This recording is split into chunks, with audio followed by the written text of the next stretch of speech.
For 8 months, my entire family treated me like I was invisible. Then my dad called near midnight demanding $4,000 before Friday. I simply told him I do not talk to strangers and hung up.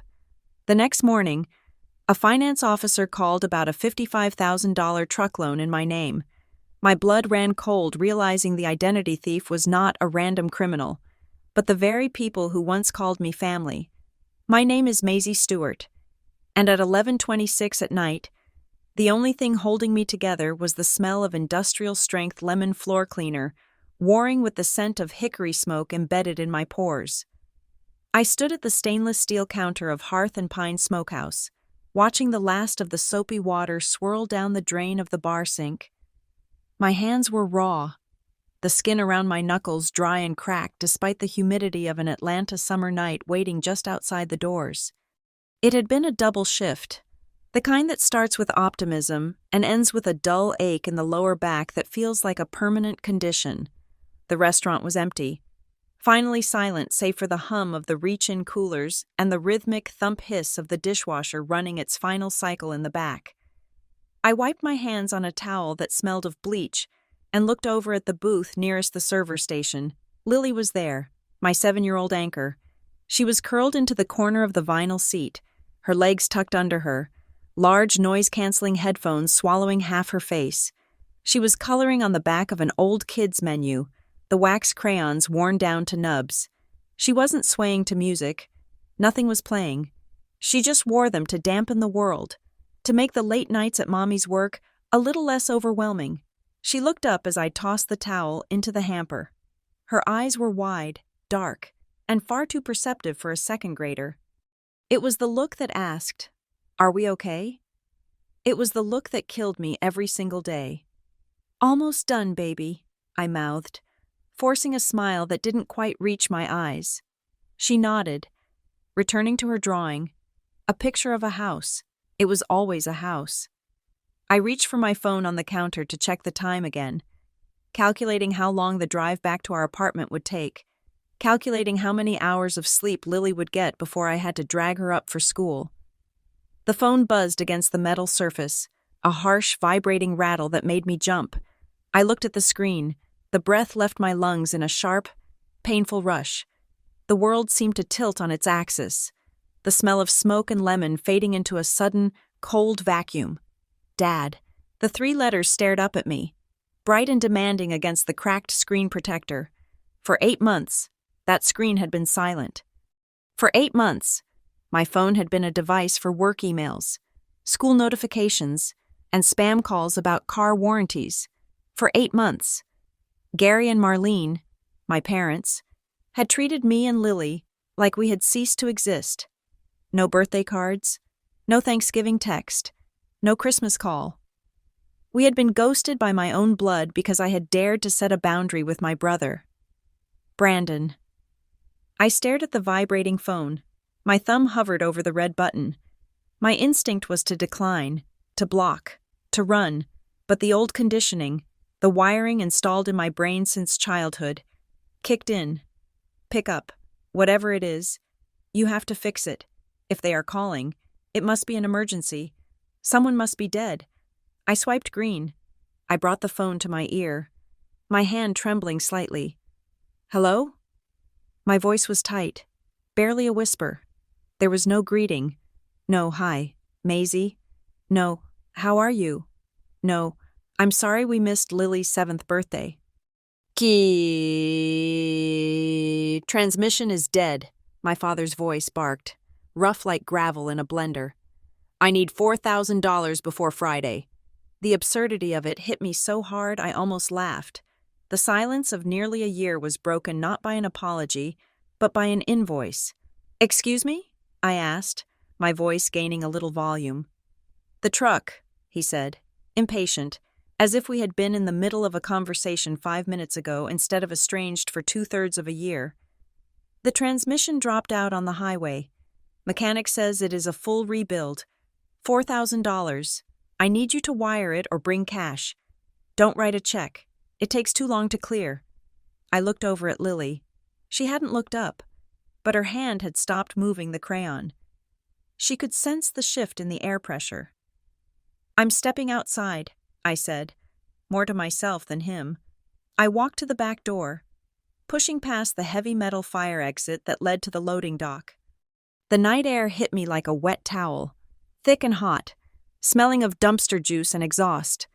The heavy door clicked shut behind me, muting the hum of the restaurant, but I stayed close to the small square window where I could see Lily's silhouette. "Dad," I said, leaning against the brick wall, pressing a hand to my forehead. "You haven't spoken to me in 8 months. You missed Christmas. You missed Lily's birthday.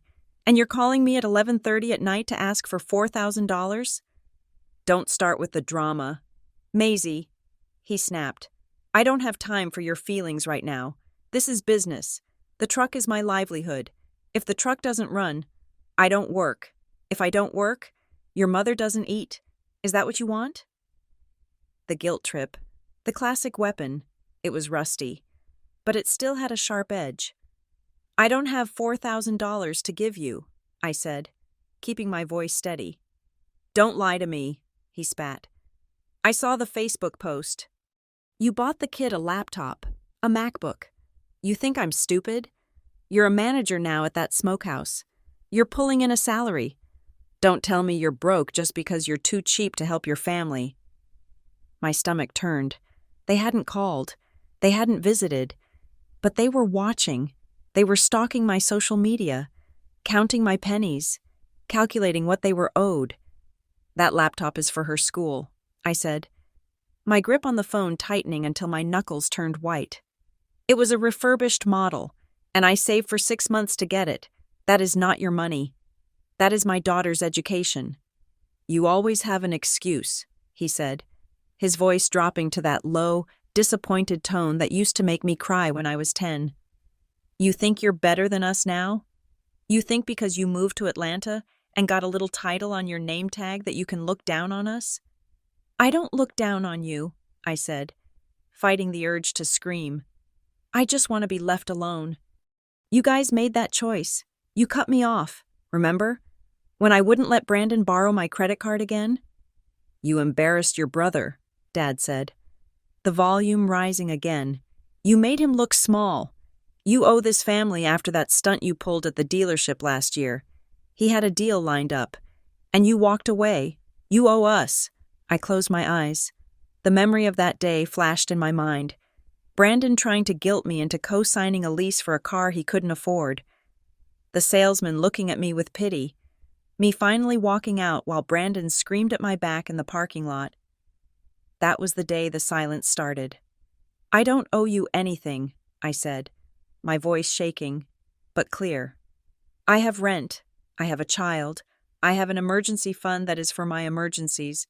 Not Brandon's mistakes, and not your transmission. I am done being the ATM for people who only call me when they need a withdrawal. You ungrateful little—" "I am working," I cut him off. "I am standing behind a restaurant at midnight, smelling like grease, raising my daughter alone while you guys play pretend family without us. I am done." "If you don't send the money," he threatened, his voice dropping to a hiss. "Don't bother coming home for Thanksgiving. Don't bother calling when you need help." I looked through the window. Lily had taken her headphones off. She was looking at the back door, her eyes wide, terrified. She couldn't hear him, but she knew the monster was on the other end of the line. Something inside me snapped. It wasn't a loud snap. It was quiet, like a deadbolt sliding into place. "I won't bother," I said. "And don't worry about Friday. You won't see a dime. Maisie, you listen to me." "No," I said. "You listen. You called the wrong number." "What the hell are you talking about?" I took a deep breath, inhaling the humid, trash-scented air of freedom. "Sorry," I said, my voice ice-cold. "I don't talk to strangers." I pulled the phone away from my ear and stabbed the red button. The call ended. The connection severed. I stood there in the dark, my chest heaving, my heart hammering against my ribs like a trapped bird. I had done it. I had actually done it. I had said no, and I had hung up. I stared at the phone, waiting for the guilt to crush me. I waited for the wave of shame that usually followed any confrontation with Gary Stewart, but it didn't come. Instead, there was just a strange, buzzing numbness. I needed to go back inside. I needed to hug Lily and get us home. I turned toward the door, reaching for the handle. The phone rang again. I froze. The sound echoed in the small alleyway, bouncing off the brick walls. My first thought was that he was calling back to scream some more, to finish the job, to tell me I was disowned. Officially this time. I looked at the screen, preparing to silence it. But it wasn't Dad. It was a number I didn't recognize. A local area code, but not one I had saved. I stared at it. The logical part of my brain said, "Don't answer. It's probably him calling from Mom's phone, or Brandon's phone, or a neighbor's phone." But the fear, the tiny, irrational fear that something had actually happened, that maybe the transmission story was a cover for something worse, made me pause. I pressed the green button again. I didn't speak. I just held the phone to my ear and waited. "Hello?" A woman's voice. Professional, clipboard efficient, not my mother. I frowned. "Who is this?" "Is this Maisie Stewart?" the woman asked. "Yes," I said, wary. "Who is this?" "Ms. Stewart.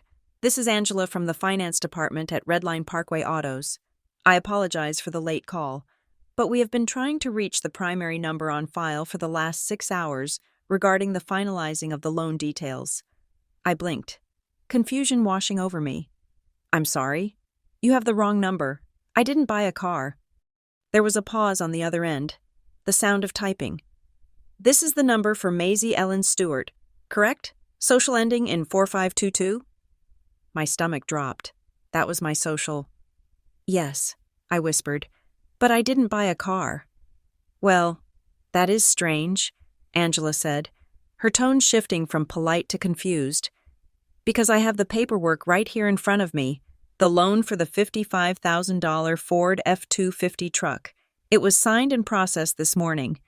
We just need to verify the employment verification regarding your position at Hearth and Pine Smokehouse." The world didn't just tilt this time. It dissolved. A $55,000 truck. My social security number. My workplace. My throat was dry. "I didn't sign anything. I haven't been to a dealership in years." "Ms. Stewart," Angela said, her voice taking on a sharper, more serious edge. "The paperwork is signed, the down payment was processed, and the co-signer listed, and the person who drove the vehicle off the lot this afternoon, is a Mr. Brandon Stewart. Is he not your brother?"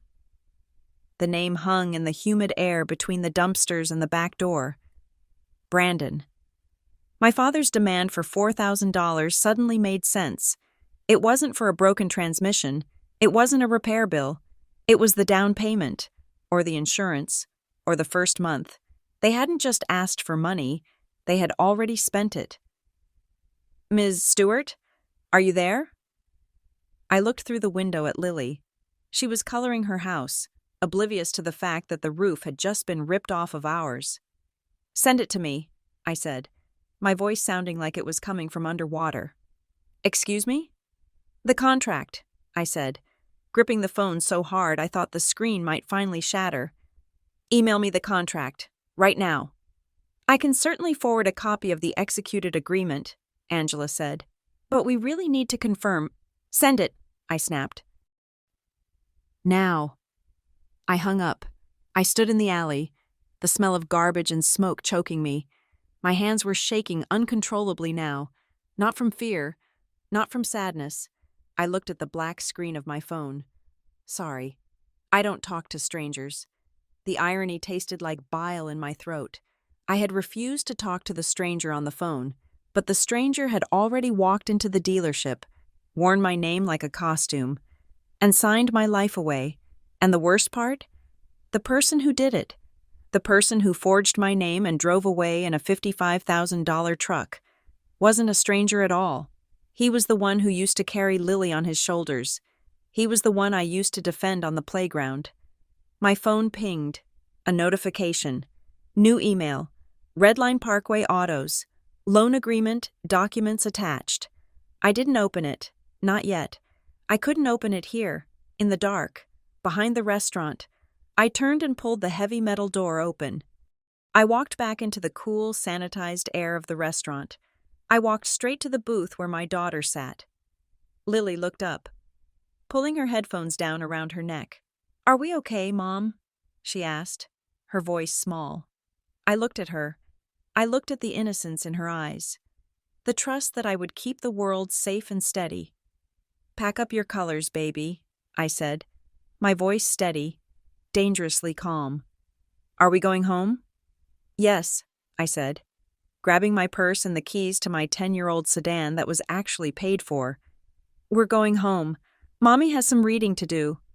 To understand why my father felt comfortable demanding $4,000 for a transmission on a truck I supposedly bought, or why my brother felt entitled to forge my signature on a federal loan document, you have to understand the ecosystem of the Stewart family.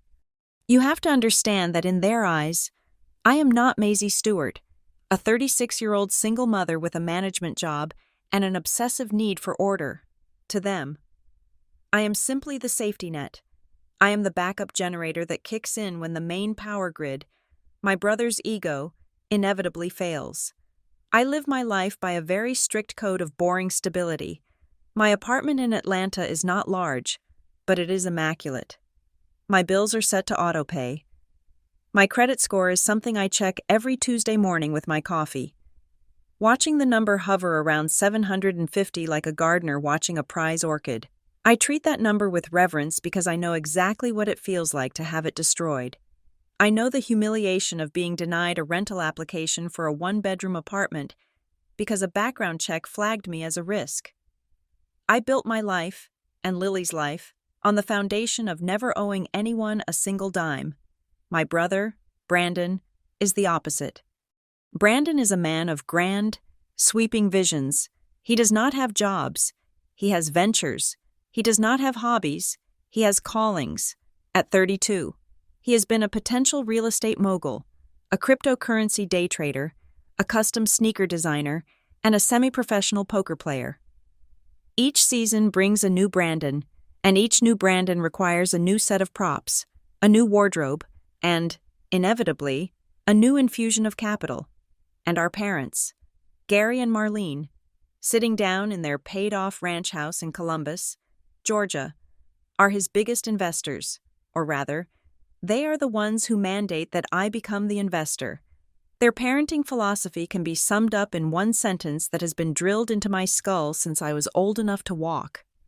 Family has to be flexible. Flexible is their code word. It sounds nice. It sounds like yoga or compromise. But in the Stewart household, flexibility is a one-way street. It means I bend until my spine snaps so that Brandon never has to be uncomfortable. This dynamic did not start with the truck. The truck was just the graduation ceremony. The curriculum began 14 years ago. I was 22, fresh out of college, working 2 waitressing jobs to save for a grad school I never ended up affording. Brandon was 18 and had decided he was too stifled living at home. He wanted to move into a luxury complex near the river, a place with a pool and a clubhouse. Despite having no rental history and a part-time job at a vape shop, Mom called me. The voice was sweet, dripping with that weaponized maternal concern. She said Brandon needed a cosigner just to get the application approved. She swore it was a formality. She said, "Maisie, you are the big sister. You have to help him launch. We will cover the rent if he falls short. We just need your good name on the paper." My good name, I was flattered. I was young and stupid, and I wanted to be the responsible adult they saw me as. So I signed. For 3 months, everything was fine. Then, Brandon decided he was going to become a DJ and needed to move to Nashville immediately. He didn't break the lease. He just left.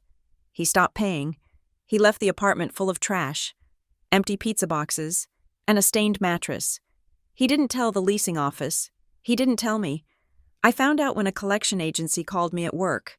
The complex had evicted us in absentia. There were cleaning fees, early termination fees, and 2 months of unpaid rent, $4,200.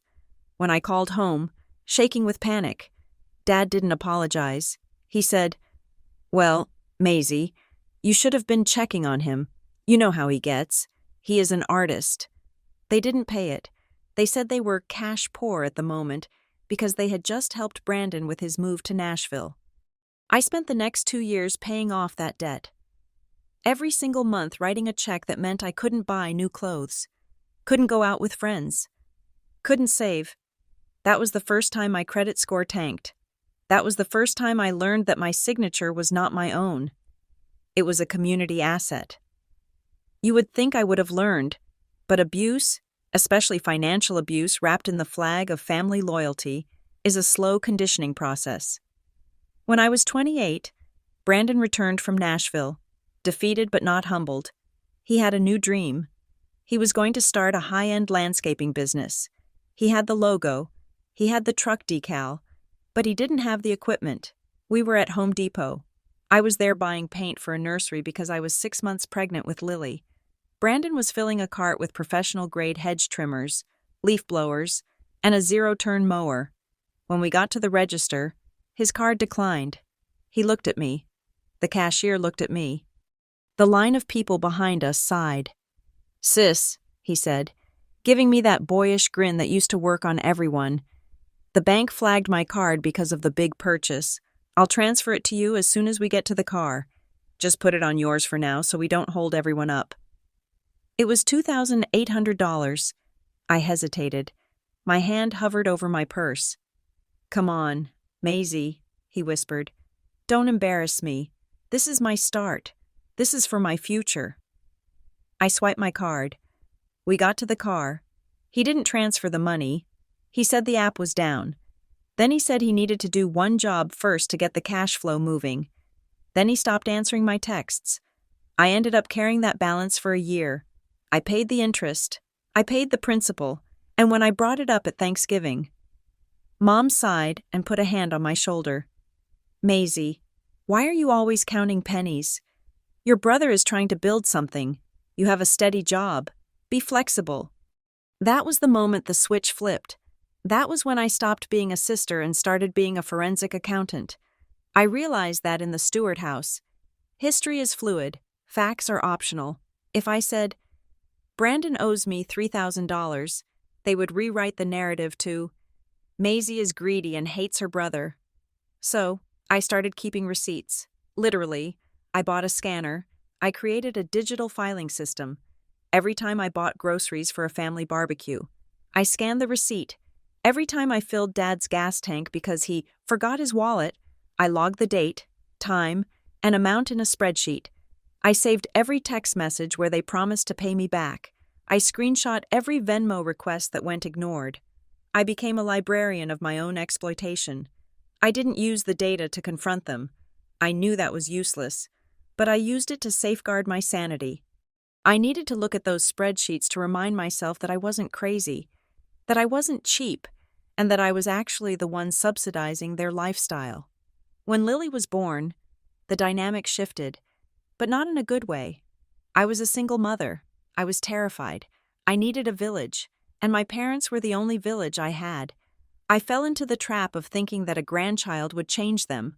I thought Lily would be the peace treaty, and for a while, it seemed like it. They babysat, they bought her clothes, but I quickly learned that their help was a loan with a variable interest rate, and the currency was compliance.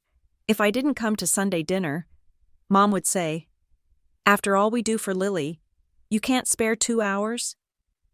If I refused to lend Brandon $50 for gas, Dad would say, "We watch your kid for free, and you can't help your brother?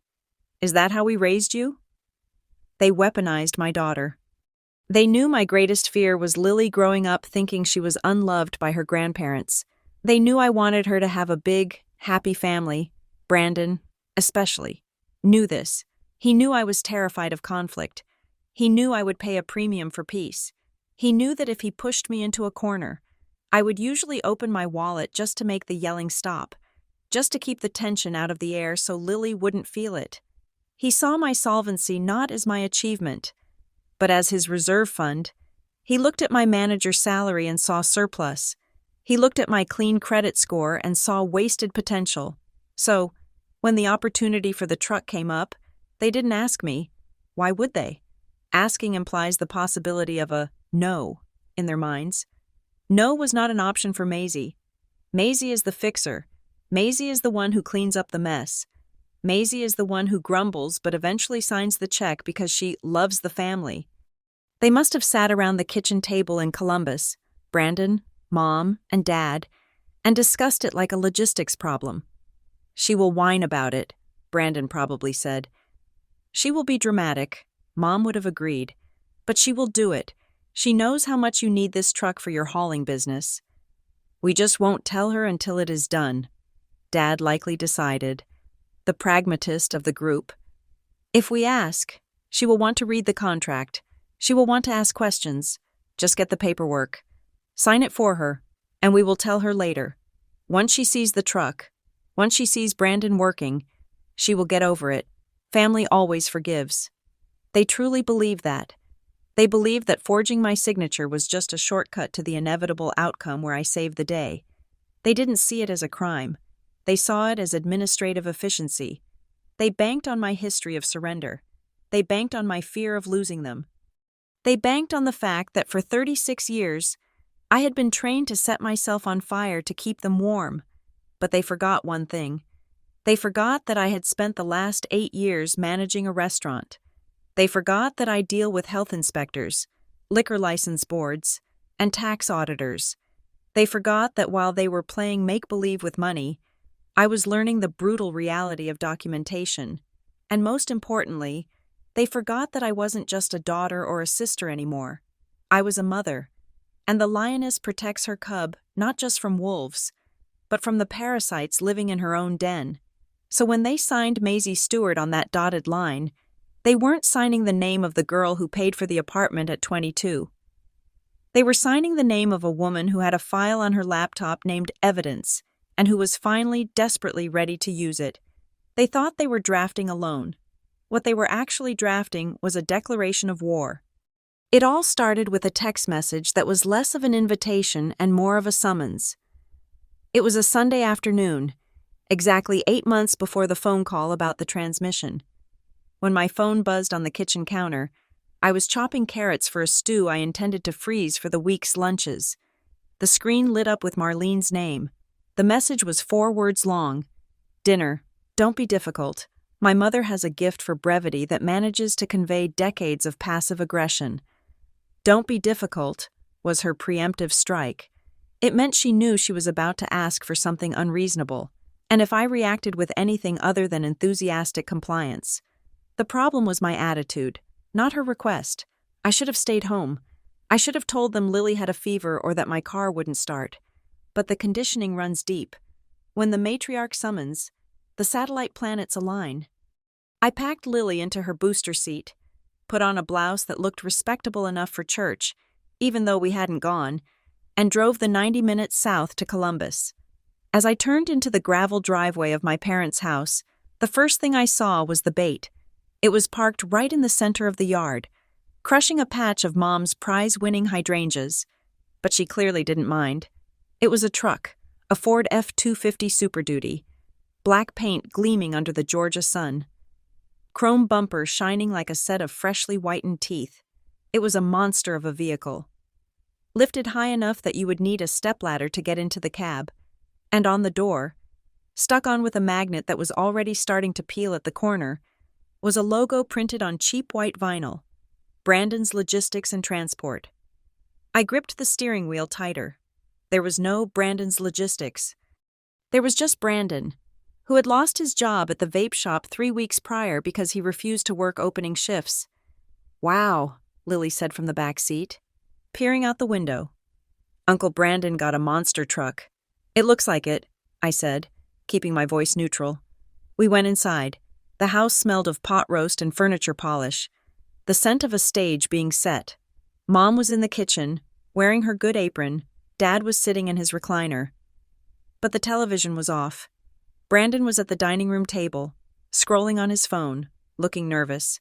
He was wearing a polo shirt that was tucked in, which was the second red flag. Brandon only tucked in his shirt when he needed money or a lawyer. "You made it," Dad said. Standing up, he didn't hug me. He just gestured to the table. "Sit," Roast is ready. The dinner began with the usual shallow pleasantries. Mom asked about Lily's school, but interrupted the answer to complain about the price of green beans. Dad talked about the weather. Brandon chewed in silence, his leg bouncing under the table so hard it was shaking the pitcher of sweet tea. We were 10 minutes in when Dad cleared his throat. It was the sound of a gavel banging in a courtroom. "So," he said, stabbing a piece of potato with his fork, "you saw the truck out front." "It is hard to miss," I said, cutting Lily's meat for her. "Whose is it?" "It is mine," Brandon said, his voice cracking slightly before he corrected it. "Well, it is the company's, for the business." "What business?" I asked. "Logistics," Brandon said, puffing out his chest. "I have a contact who manages distribution for a furniture outlet. They need independent contractors to run deliveries. Big money. Maisie, I'm talking $3 a mile. I just need a reliable rig to handle the loads." I put my fork down. I knew where this road went. I had walked it with the apartment in Nashville. I had walked it with the landscaping equipment. "That is a $55,000 truck." "Brandon," I said.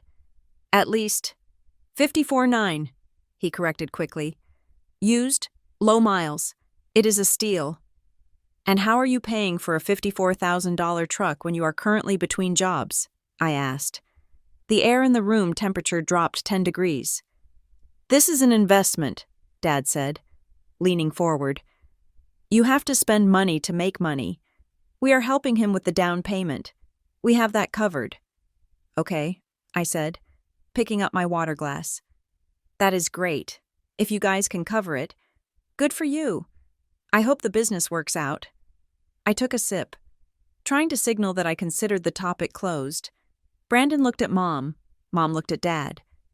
"There is just one small administrative hurdle," Dad said, his voice taking on that reasonable, business-like tone he used when he was trying to sell a lemon. "Because Brandon is self-employed now, the bank's algorithm is being sticky. They don't look at potential. They look at history. They are being rigid. They are being discriminatory is what they are doing," Brandon muttered. "We just need a cosigner," Mom said. She said it casually, like she was asking for someone to pass the salt. "Just to get the paperwork pushed through. Once the business starts generating cash flow in 3 or 4 months, Brandon will refinance and take the name off. It is just a bridge." They all looked at me, 3 pairs of eyes locking onto their target. "No," I said. I didn't shout it. I didn't say it with anger. I just said it. "Maisie, don't start," Mom said, her voice sharpening. "We haven't even showed you the papers yet." From under the placemat, Brandon pulled out a manila folder. He slid it across the table. It stopped right next to my plate. "I am not signing it," I said, not even looking at the folder. "I have told you guys. I am done co-signing. My credit is finally recovered from the last time. I am looking at buying a house for me and Lily in a year or 2. I cannot have a $55,000 debt-to-income hit on my report." "You won't have to pay a dime," Brandon pleaded. "I have the contracts lined up.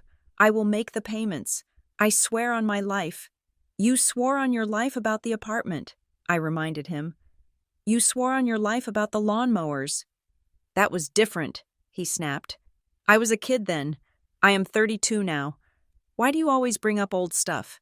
Why do you want me to fail?" "I don't want you to fail," I said. "I just don't want to drown with you." Dad slammed his hand on the table. The silverware jumped. Lily flinched, dropping her fork. "This is family," Dad barked. "We do not talk about drowning. We lift each other up. Your brother has a chance to make something of himself. Are you going to be the one standing in his way because you are too selfish to sign a piece of paper?" "It is not just a piece of paper," I said, my voice trembling but holding firm. "It is a legal liability. What is the interest rate?" Brandon blinked. "What?" "The interest rate," I repeated. "If you have bad credit, that rate is going to be sky high. What is it? 12%? 15%? "It is competitive," Brandon mumbled. "Show me," I said, reaching for the folder. Mom put her hand over it. You don't need to act like a loan officer. Maisie, it is rude. If I am signing it, I am the loan officer, I said. I pulled the folder out from under her hand and flipped it open. I scanned the document. It was a standard installment loan agreement. My eyes went to the box on the right. Annual percentage rate, 18.9%. 18%? I looked up at them, horrified. Brandon, this is predatory. Over 72 months, you are going to pay nearly double what the truck is worth. The monthly payment is $900. That is more than your rent. I told you, I will make $3 a mile, Brandon yelled. And what if the truck breaks? I asked. What if the furniture company switches vendors? You still owe the $900. You are so negative, Mom hissed. You always look for the worst case. Then my eyes drifted down the page. To the section for the cosigner. It was already filled out. Name, Maisie Ellen Stewart. Address, 142, Maple Terrace, Apartment 4B, Atlanta. Social Security number, XXX-XX-4522. Employer, Hearth and Pine Smokehouse. Annual gross income, $58,400. I froze. The room went silent. The only sound was the buzzing of the refrigerator. I looked up slowly. How do you have this number? I asked, pointing to the income line. What? Mom asked, feigning ignorance. My salary, I said, my voice barely a whisper. $58,400. That is my exact gross income from my last tax return. I never told you that number. I never told anyone that number. Mom looked away, suddenly very interested in her green beans. You might have left a pay stub here once, or we found some old mail. I have electronic deposit, I said. I don't get paper stubs, and I haven't had mail sent to this house in 10 years. I looked at the folder again. There was a faint crease on the corner of the page, as if it had been copied from another document. You went through my bag, I said. The realization hit me like a physical blow. Last Christmas, when we stayed over, I had my laptop bag in the guest room. I had my tax folder in there because I was meeting with an accountant. You went through my bag. We were looking for a pen, Mom blurted out, her face flushing red. And we just happened to see it. It is not a big deal. Maisie, we are your parents. We don't have secrets. You went through my personal financial documents, I said, standing up. My legs felt like jelly. You stole my information, and you typed it onto this form before you even asked me. We just wanted to save time, Dad shouted, standing up to match me. We knew you would say yes because you are a good sister. We were doing the legwork for you. I am not signing, I said. I grabbed Lily's hand. Come on, baby. We are leaving. You sit down, Dad roared. You do not walk out on this family, not when we need you. I am not the one who needs help, I said, pulling Lily toward the door. You guys need a reality check. You violated my privacy. You are trying to trap me in a high-interest loan that Brandon can't afford. And you think because you cooked a pot roast, I am supposed to just hand over my financial future? If you walk out that door, Dad said, his voice dropping to a low, dangerous growl, don't come back. If you can't support your brother, you are not part of this unit.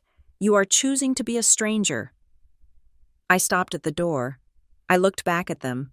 Brandon looked petulant, like a child denied a toy. Mom looked angry. Her lips pursed in a tight line. Dad looked hateful. It was a tableau of dysfunction. And for the first time in my life, I didn't feel the urge to fix it. I felt the urge to survive it. I guess I am a stranger then, I said. I opened the door and walked out. We got in the car. My hands were shaking so badly I could barely get the key in the ignition. I locked the doors, even though we were in my parents' driveway. Mom? Lily asked from the back seat. Is Grandpa mad? Yes, baby, I said, backing out, the gravel crunching under my tires. He is mad, but we are safe. As I drove away, I looked in the rearview mirror. I saw Brandon standing on the porch. watching us go. He wasn't chasing after me. He wasn't looking sorry. He was looking at his phone. I didn't know it then, but he was probably already looking up how to forge a digital signature. The next morning, the digital exile began. I woke up and checked my phone. The family group chat, Stewart Family Fun, was gone. I checked the participant list. You have been removed from this group. I went to Facebook. Mom's profile picture, which used to be a photo of her and Lily, had been changed to a picture of her and Brandon standing in front of the truck. I clicked on her profile. Add friend. She had unfriended me. I checked Dad. Unfriended. Brandon. Blocked. I sent a text to Mom. Are we really doing this? Over a signature? The message showed, read instantly. No reply. I waited an hour. I sent one to Dad. I love you guys, but I can't co-sign. Please don't cut us off. Read. No reply. By noon, it was clear. It wasn't just a temper tantrum. It was a tactical blockade. They were punishing me with silence. They were betting that the pain of being ignored, the pain of Lily not seeing her grandparents, would break me. They were waiting for me to crawl back, apologize, and ask for the pen, but they had miscalculated. They thought the silence would break me. They didn't realize that in the silence, I would finally start to hear myself think. For 8 months, I didn't call. I didn't crawl back. I focused on my job. I focused on Lily. I started saving more money. The peace in our apartment was strange at first, like a phantom limb, but then it became comforting. No drama, no emergency requests for cash, no guilt trips. I thought it was over. I thought they had moved on, found another victim. Or maybe Brandon had actually found a way to finance the truck himself. I was naive. They hadn't moved on. They were just biding their time. And while I was enjoying the silence, they were busy using the information they had stolen from my bag to ensure that even if I wouldn't speak to them, my credit history would be screaming their names forever. The drive home from the restaurant was a blur of red taillights and the rhythmic thumping of my own pulse in my ears.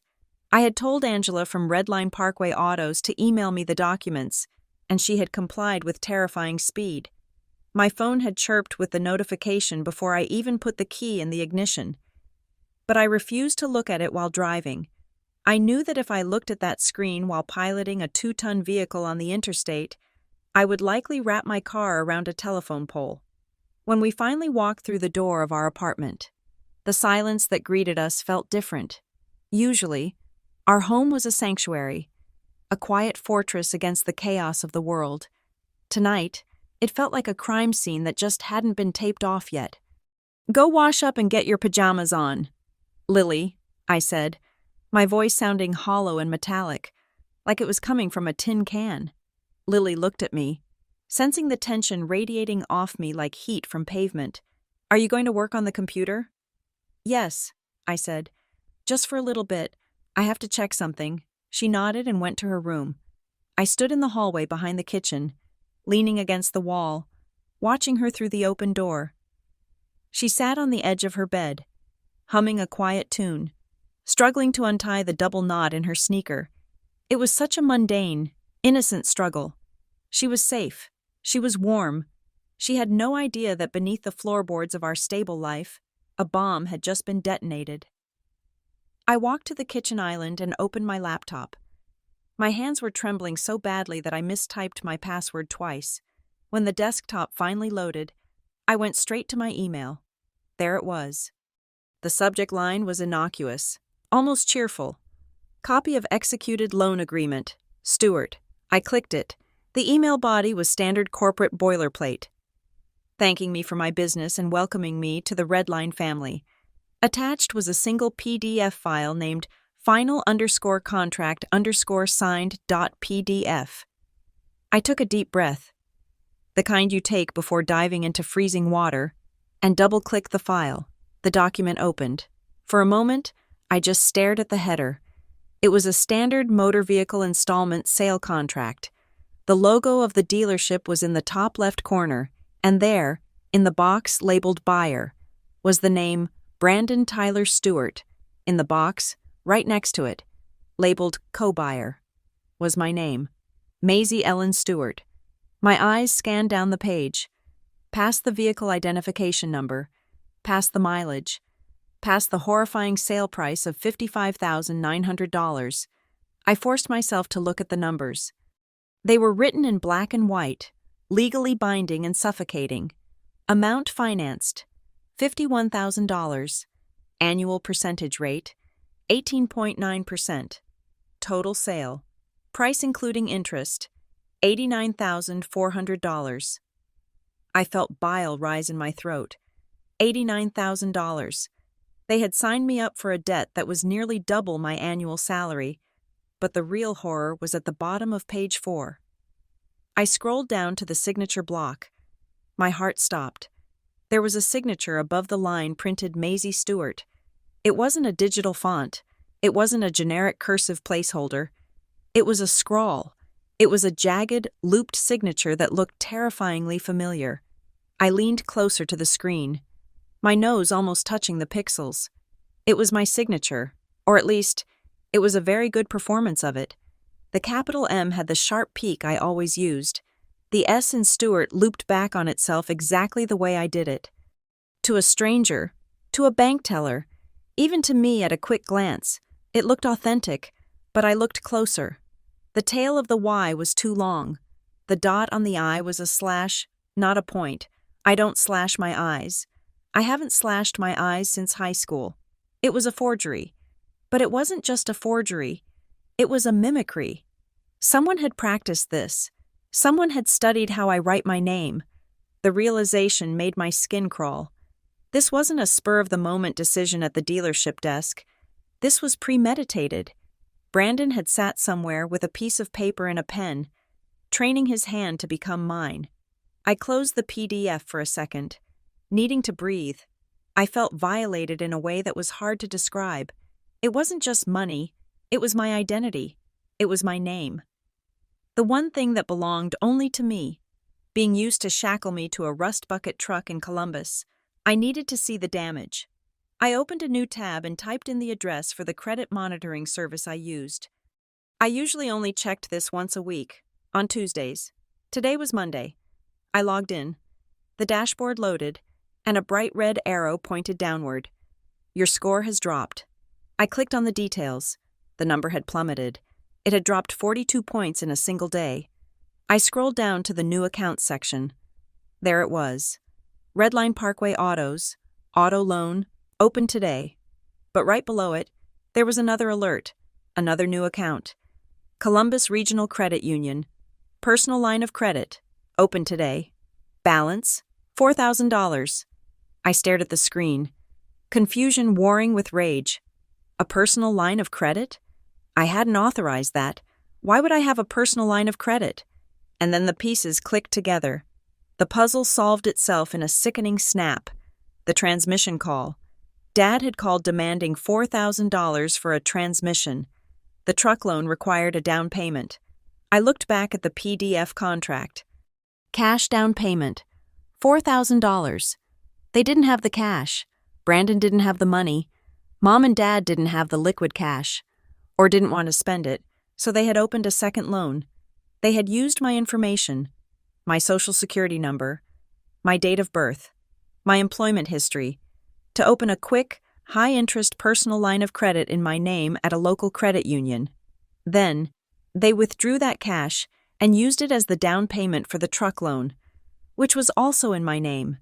They had used my own credit to pay the deposit on the debt they were forcing onto me. It was a nesting doll of fraud. It was sophisticated. It was ruthless. My hand reached for my phone. The instinct to call them was overwhelming. I wanted to scream. I wanted to call Dad and ask him how he could dare call me for money when he had already stolen it.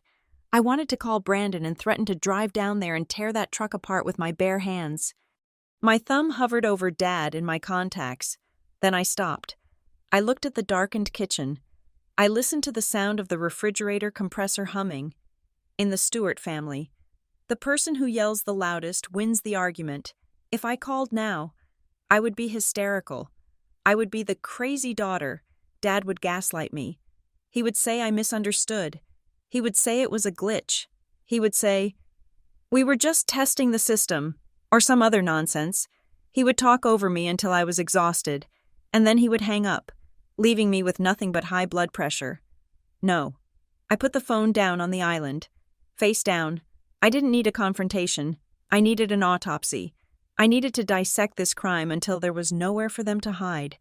I needed to build a wall of evidence so high and so thick that no amount of family flexibility could breach it. I opened a new folder on my desktop and named it Theft. I started with the text messages. I scrolled back 8 months in my phone history.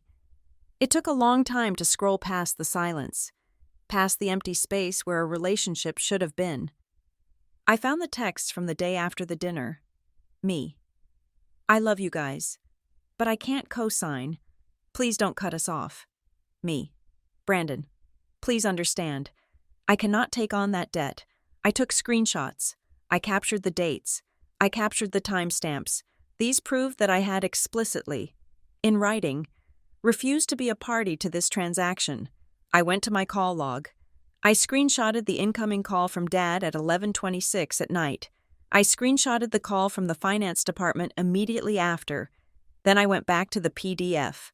I knew enough about digital contracts to know that they didn't just appear out of thin air. Most dealerships use third-party services like DocuSign or Adobe Sign to process these things. Those services tracked everything. They tracked when the document was opened, when it was viewed, and exactly where it was signed. I scrolled past the signature page, past the terms and conditions, all the way to the very end of the file. Usually, there is a page called the Certificate of Completion or Audit Trail. It was there. It was a page full of technical jargon, alphanumeric codes, and server timestamps. To most people, it looked like gibberish. To me, it looked like a smoking gun. I scanned the log. Sent for signature. January 20th. 10:14 a.m.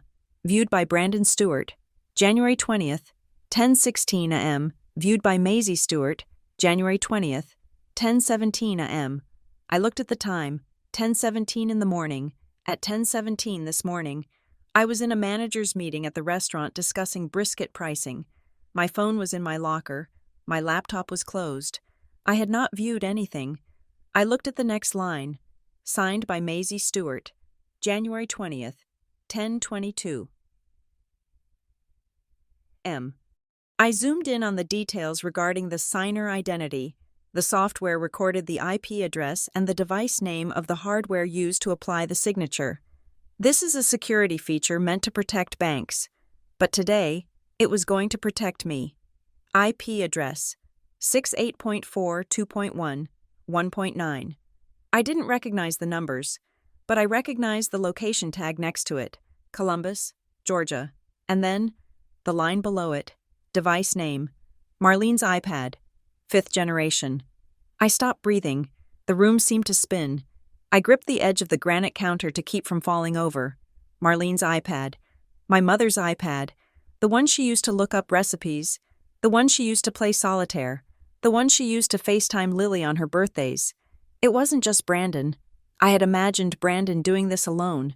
I had imagined him stealing the iPad, hiding in his room, frantically tapping the screen. But the timestamps told a different story. Viewed by Brandon. Viewed by Maisie. Signed by Maisie. All within 6 minutes. All on the same device. They were together. I closed my eyes and the image formed in my mind with sickening clarity. They were at the kitchen table. The same table where I had said no 8 months ago. Brandon was probably sitting there, nervous. And Mom. Mom was holding the iPad. She had unlocked it. She had opened the email. She had handed it to him, or worse, maybe she had tapped the screen herself. Just click it, she would have said. It is just a formality. Maisie won't mind. She is just being difficult. My mother, who claimed to love me, who claimed to want the best for us, had not only allowed her son to commit a felony against her daughter, she had provided the weapon. She had provided the internet connection. She had provided the device. She was an accessory. I looked at the screen again. Marlene's iPad. Tears pricked my eyes. Hot and angry. I wiped them away furiously. Crying wouldn't fix the credit score. Crying wouldn't remove the debt. I took a screenshot of the audit trail. I zoomed in on Marlene's iPad and took another one. I printed the entire document. I printed the audit trail. I printed the credit report showing the double loans. I walked over to the cabinet where I kept my household files. I pulled out a fresh, crisp manila folder. I put the stack of papers inside. I walked back to the hallway and looked at Lily again. She had finally managed to untie the knot. She was placing her shoes neatly by the door, just like I taught her. "Good job, baby," I whispered. She looked up and smiled. "I did it." "You did," I said. "You did great." I went back to the kitchen and looked at the phone again. I opened my email client and composed a new message. I addressed it to Dad, Mom, and Brandon. Subject: loan inquiry. I typed one sentence. "Please forward me the documentation for the transmission repair you mentioned. As I am reviewing my finances, it was a trap. I knew there was no transmission repair. I wanted them to lie. I wanted them to put the lie in writing. I wanted them to reply and say, 'Yes, we need $4,000 for the mechanic,' so that later, when I showed the judge the $4,000 credit line withdrawal for the down payment, I could prove that the request for money was just another layer of the con." I hit send, then I closed the laptop. I wasn't going to sleep tonight. I was going to sit here in the dark, staring at the little green light on the smoke detector, and I was going to wait for morning, because when the sun came up, I wasn't going to be Maisie the daughter, I wasn't going to be Maisie the sister, I was going to be the victim of identity theft, and I was going to the police station, and for the first time in my life, I wasn't going to protect them. I was going to let the consequences fall exactly where they belonged, on Marlene's iPad, on Brandon's ambition, and on my father's arrogance. They wanted me to be family? Fine. I would treat them exactly like they treated me, as a resource to be exploited. But my resource was the law, and I was about to make a very large withdrawal. The precinct lobby smelled of floor wax and stale coffee that had been sitting on a burner for 3 hours. It was 8:15 in the morning. I had dropped Lily off at school early, signing her into the breakfast program so I wouldn't have to explain why we were stopping at a police station. I walked up to the front desk. My hand was gripping the handle of my bag so hard my fingers were white. Inside that bag was the manila folder. It contained the PDF of the contract, the credit report showing the unauthorized inquiries, the screenshot of the audit trail naming my mother's iPad, and the printed text messages where I had explicitly said, "No." The officer behind the glass didn't look up immediately. He was typing something, his face illuminated by the blue light of his monitor. "Can I help you?" he asked, finally glancing at me. "I need to file a police report," I said. My voice was steady. I had practiced this sentence in the car mirror 3 times. "For what type of incident?" "Identity theft," I said. "And fraud." He slid a clipboard through the slot under the glass. "Fill this out. Bring it back when you are done." I took the clipboard and sat on a hard plastic bench. The form was cold and clinical. Name of victim, date of incident, description of event. I filled it out. I wrote down the dates. I wrote down the amounts. $55,000. $4,000. Then I got to the section that asked, "Suspect information, if known." The pen hovered over the paper. The ink bled slightly into the cheap paper, forming a tiny black pool. This was the cliff. Once I wrote the name, I couldn't unwrite it. Once I put this into the system, it wasn't a family dispute anymore. It wasn't a misunderstanding that we could yell about over Thanksgiving dinner. It was a crime. I closed my eyes for a second. I saw Brandon's face when he was 5, blowing out candles. I saw him teaching Lily how to hold a sparkler. Then I saw the audit trail, Marlene's iPad. 10:22 a.m. I opened my eyes. I pressed the pen down. Brandon Tyler Stewart, Gary Stewart, Marlene Stewart. I wrote their address in Columbus. I wrote their phone numbers. I walked back to the window and slid the clipboard through. The officer picked it up. He scanned the first page. He flipped to the second page. His eyebrows went up slightly. "The suspects are family?" he asked. "Yes," I said. "You know this is going to get messy, right?" he said. looking at me with a mix of pity and warning. Usually we tell folks to try and resolve this civilly first. Once we open a case, the prosecutor picks it up. You can't just decide to drop it later because your mom calls crying. I know, I said. I don't intend to drop it. Okay, he said. He typed something into his computer. Do you have proof? Or is this just a he said, she said situation? I opened my bag and pulled out the folder. I laid out the papers on the counter. I have the loan contract with the forged signature, I said, pointing to the scrawl that looked almost like mine. I have the IP address log, showing the signature was executed on a device named Marlene's iPad at a time when I was at work in Atlanta. I have the credit report showing a secondary unauthorized loan opened the same day for the down payment. The officer stopped typing. He looked at the papers. He looked at the IP log. That is pretty thorough, he said. I am a manager. I said simply, I keep records. He took the copies. He gave me a small slip of paper with a case number on it. Officer Hernandez will be assigned to this, he said. He is in detectives. He might call you for a follow-up. Take this number, give it to the bank, the dealership, and the credit bureaus. This makes it official. I took the slip of paper. It was light, flimsy thermal paper, but it felt heavier than the truck they had bought in my name. Thank you, I said. I walked out of the station. The sun was fully up now, bright and blinding. I sat in my car for a moment, just breathing. I took a picture of the case number slip. Then I opened my email app on my phone. I didn't write a long emotional letter. I didn't ask, why? I didn't scream. I wrote it like I was writing a vendor who had delivered spoiled produce. To Gary Stewart, Marlene Stewart, Brandon Stewart. Subject, Notice of Fraud Investigation. Case number 2. 49011. Attached is the official police report case number filed this morning regarding the unauthorized loans opened in my name at Redline Parkway Autos and Columbus Regional Credit Union. I have formally disputed these debts as identity theft. The authorities have been provided with the digital audit trails linking the electronic signatures to the device labeled Marlene's iPad. Do not contact me by phone.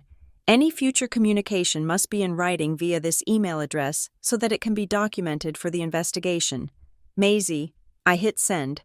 Then I put the phone on Do Not Disturb for everyone except Lily's school. I drove to work. I managed the lunch rush. I checked inventory. I yelled at a supplier who was late with the brisket delivery. I functioned. 2 hours later, I went to the break room and looked at my phone. The lock screen was a wall of notifications. 32 missed calls, 47 text messages. They were panicking. The silence of the last 8 months had been shattered by the realization that I wasn't playing their game anymore. I was playing by the rules of the penal code. I didn't listen to the voicemails. I didn't need to hear my mother crying or my father shouting.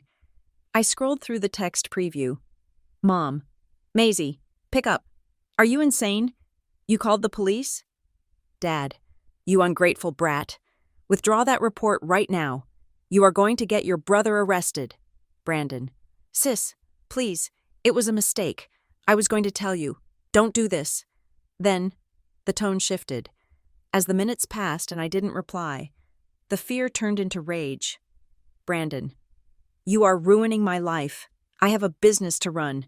If they tow the truck, it is on you. Dad.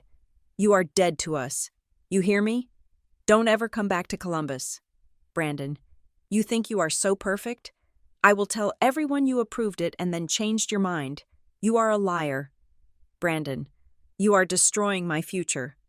I stared at that last message. Destroying his future. He had stolen $55,000 of my credit. He had risked my ability to rent an apartment, to buy a house, to get a job. He had set fire to my future to keep himself warm for a few months, and now he was the victim.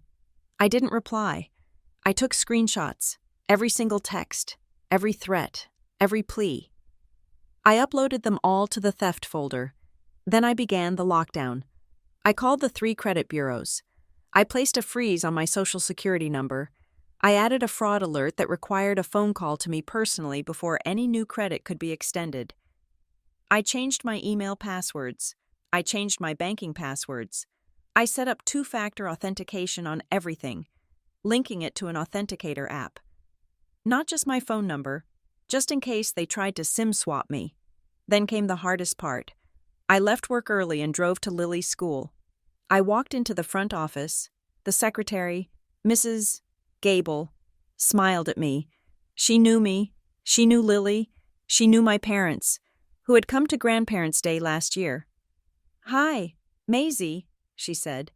"Checking Lily out early?" "No," I said. "I need to update her emergency contact card." "Oh, sure," she said, sliding the binder across the counter.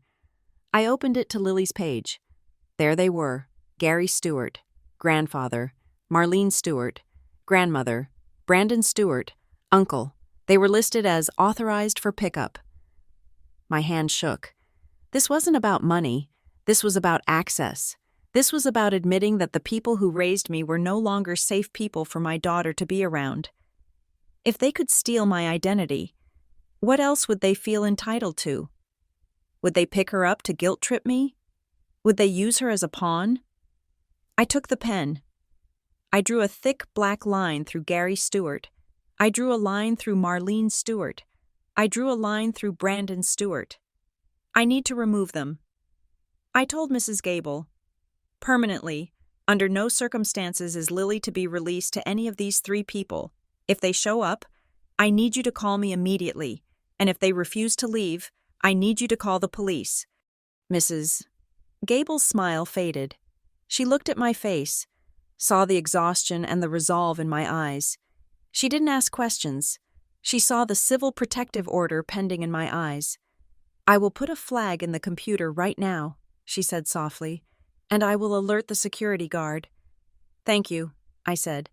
I picked Lily up at the regular time. She climbed into the car. Chattering about a science project involving lima beans, we drove home. I made macaroni and cheese, her favorite. We sat at the small table in our kitchen. The phone was still buzzing in my bag, buried deep in the bedroom. Silenced. I was serving the pasta onto her plate. My hand hit the edge of the bowl, and the spoon clattered loudly. I tried to steady it, but my fingers were vibrating. The adrenaline of the day, the police station, the texts, the school office. It was all crashing down on me now.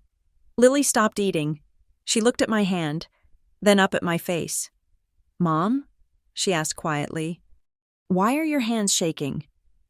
I looked at my hands. They looked like strangers' hands. They were the hands of a woman who had just amputated her own family tree to save the branch she was sitting on. I put the spoon down. I took a deep breath. I didn't want to lie to her. I couldn't tell her the whole ugly truth, but I couldn't tell her nothing. I reached across the table and covered her small, warm hand with my trembling one. "Because, baby," I said, forcing a smile that felt fragile but real. "Mommy is learning how to protect us."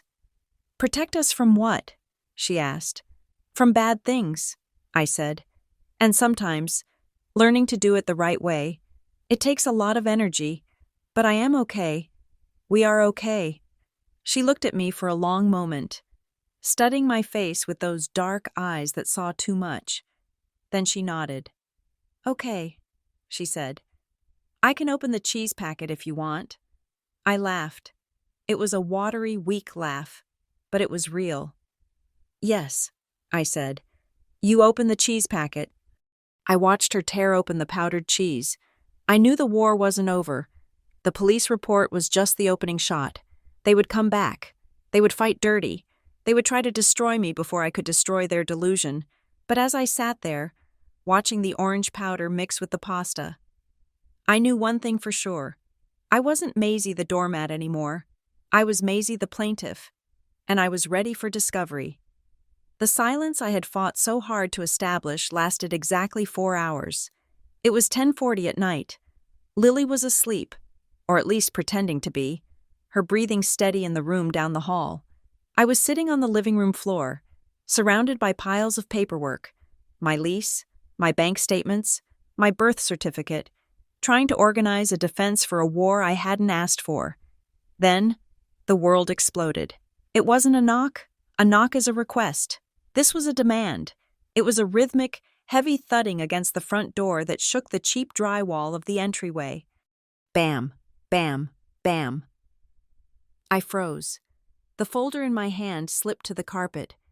Maisie, open this damn door.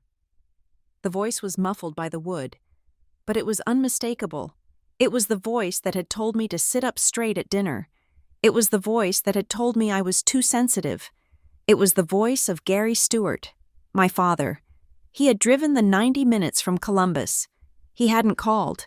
He hadn't texted since the threat stopped earlier in the afternoon. He had simply gotten in his car, fueled by the righteous indignation of a man who believes he owns his children, and driven north to reclaim his property. I scrambled to my feet, my heart hammering against my ribs like a trapped bird. I didn't go to the door. I backed away from it. I moved toward the hallway, placing myself between the entrance and Lily's room. Gary, stop it! My mother's voice.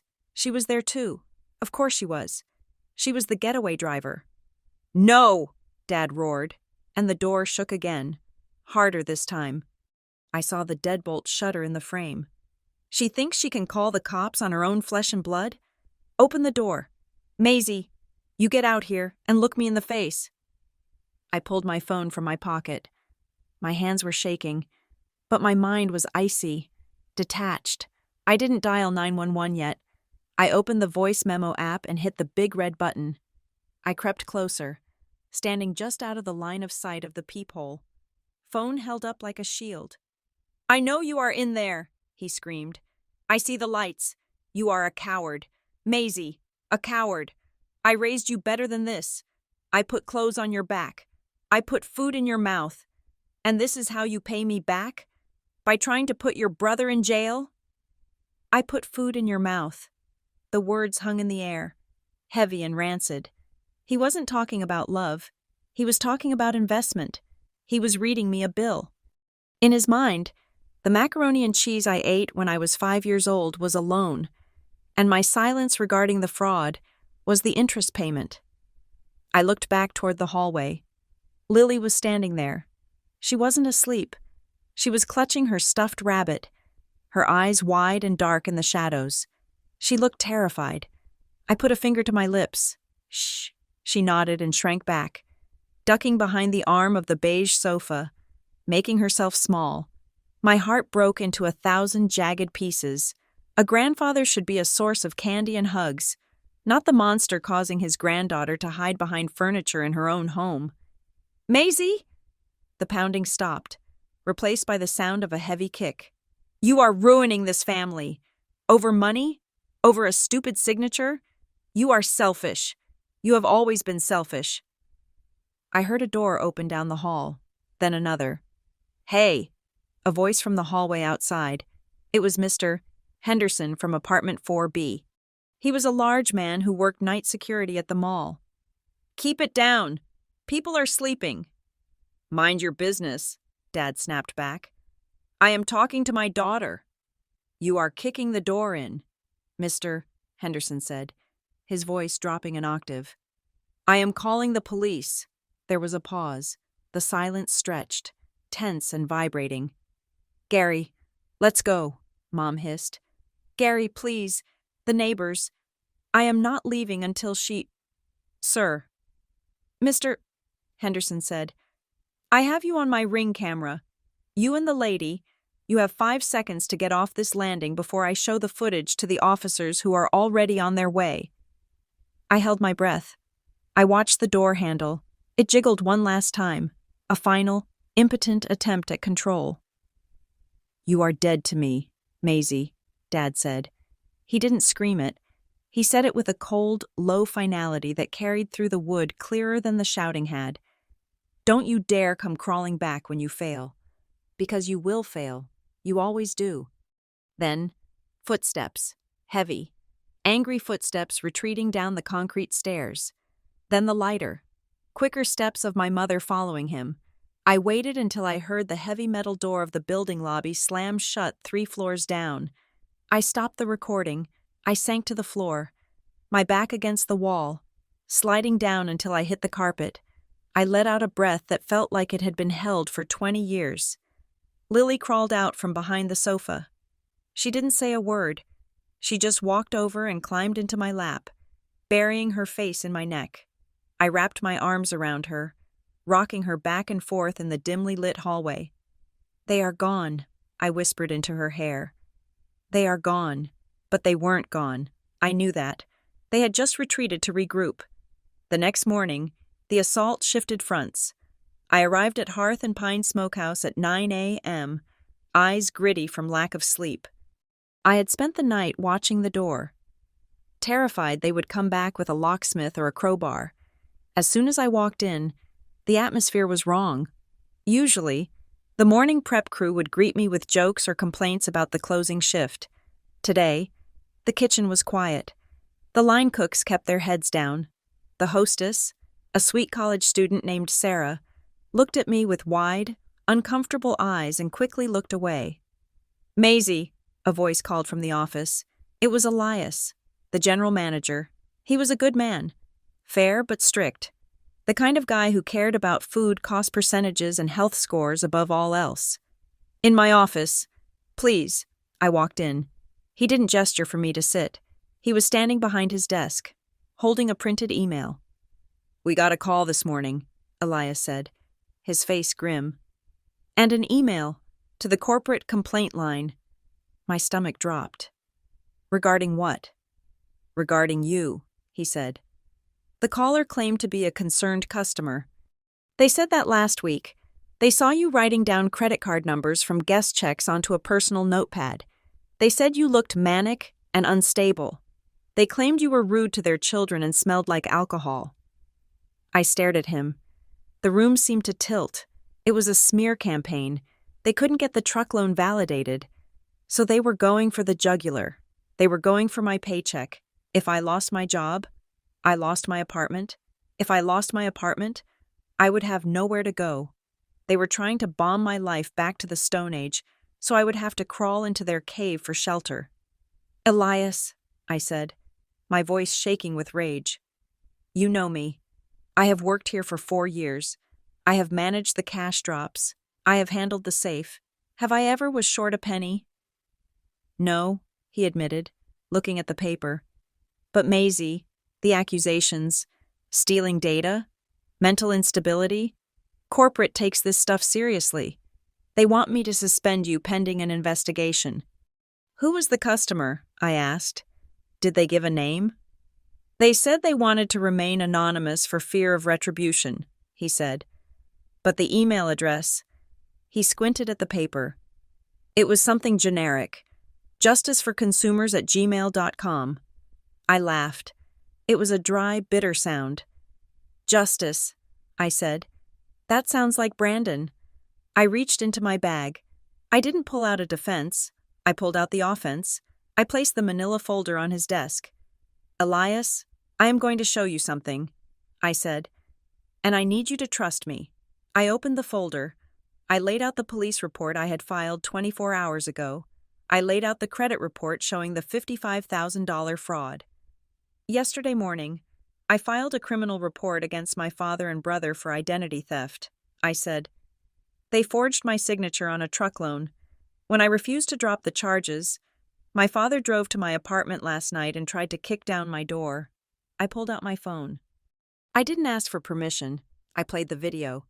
The sound of Dad screaming filled the small office. "Open this damn door! You are a coward!" I played the part where the neighbor threatened to call the police. I played the part where Dad said, "You are dead to me." Elias listened. His expression shifted from professional concern to horror. "The person who called corporate wasn't a customer," I said, turning off the video. "It was my family. They are trying to get me fired so I can't afford a lawyer. They are trying to starve me out." Elias looked at the police report again. He looked at the case number. He looked at me, standing there in my uniform, shaking but standing tall. He crumpled the complaint email in his hand. "That son of a bitch," he muttered. He walked around the desk. He didn't suspend me.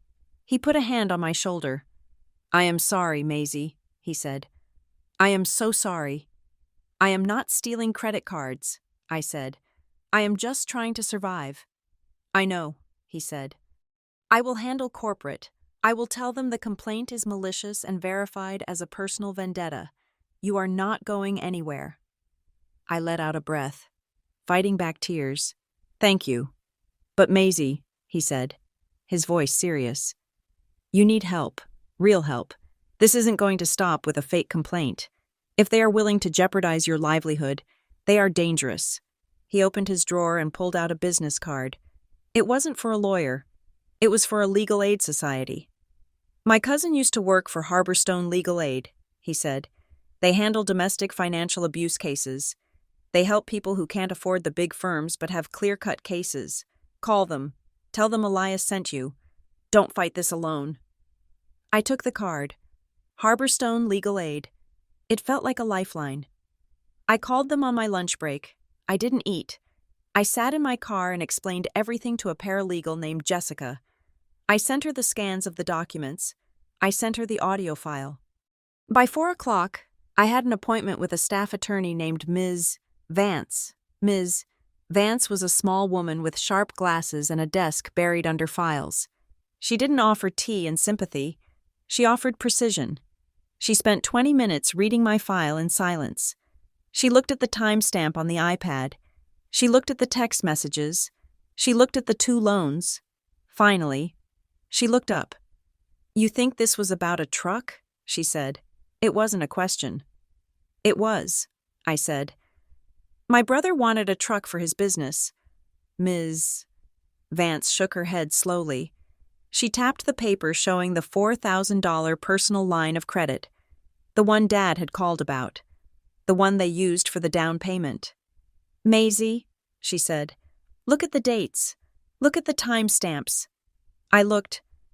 The personal line of credit was applied for 3 days before the truck, she said. The application was filled out on a Friday. It was approved on Monday morning. The funds were dispersed into a joint account your mother controls, one you probably were on when you were 16 and never removed yourself from. I blinked. I had forgotten about that old savings account. They secured the down payment first, she continued. They knew they couldn't get the truck without cash down, so they stole your identity to get the cash first. Then, once the cash was in hand, they walked into the dealership and stole your identity again for the truck. She leaned forward, her eyes intense. This implies a high level of executive functioning, she said. This wasn't an impulse. This wasn't Brandon seeing a shiny truck and making a bad decision in the moment. This was a plan. They sat down. They calculated the requirements. They executed the first fraud to facilitate the second fraud. I felt a chill run down my spine that had nothing to do with the air conditioning. What does that mean? I asked. It means, Ms. Vance said, her voice cold and hard, that under the law, this isn't just fraud. This is conspiracy. They didn't just borrow your name. Maisie, they hunted you. She opened a fresh legal pad. We are not just going to file a dispute, she said, uncapping her pen. We are going to file a civil suit for damages, emotional distress, and defamation regarding the call to your employer. And we are going to make sure the district attorney sees this timeline, because when a jury sees that they planned this for 3 days, that they robbed you in stages. She looked me right in the eye. They won't be looking at probation. They will be looking at prison time. I sat back in the chair. Prison, my mother, my father, my brother. I thought about the door pounding last night. I thought about Lily hiding behind the sofa. I thought about the fake customer complaint designed to make my child homeless. Do it, I said. Ms. Vance nodded. Good. Now, tell me about the house in Columbus. The one you grew up in. What about it? I did a preliminary asset search on your parents, she said, dropping the final bomb. There is a new lien on the property, a home equity line of credit, opened 2 weeks ago. So, she said, the co-borrower listed on that HELOC isn't your father. It is you. My mouth fell open. They didn't just want a truck, Ms. Vance said. They were leveraging the house, and if that loan defaults, The bank doesn't just take the house, they come after you for the balance. I realized then that the truck was just the tip of the iceberg. I wasn't just a safety net to them. I was the host, and they were the parasites, and they had been feeding for much longer than I realized. "Burn it down," I whispered. "Excuse me?" "The case," I said, my voice finding its steel. "Burn it all down. I want everything off my name. I want every cent accounted for. I don't care if they go to jail. I just want to be free." "We will get you free, Ms." Vance said. "But first, we have to set the trap." "What trap?" "They don't know you have a lawyer yet," she said, a small, dangerous smile playing on her lips. "And they think you are desperate because of the job threat. So, we are going to let them think they won't. We are going to let them offer you a deal."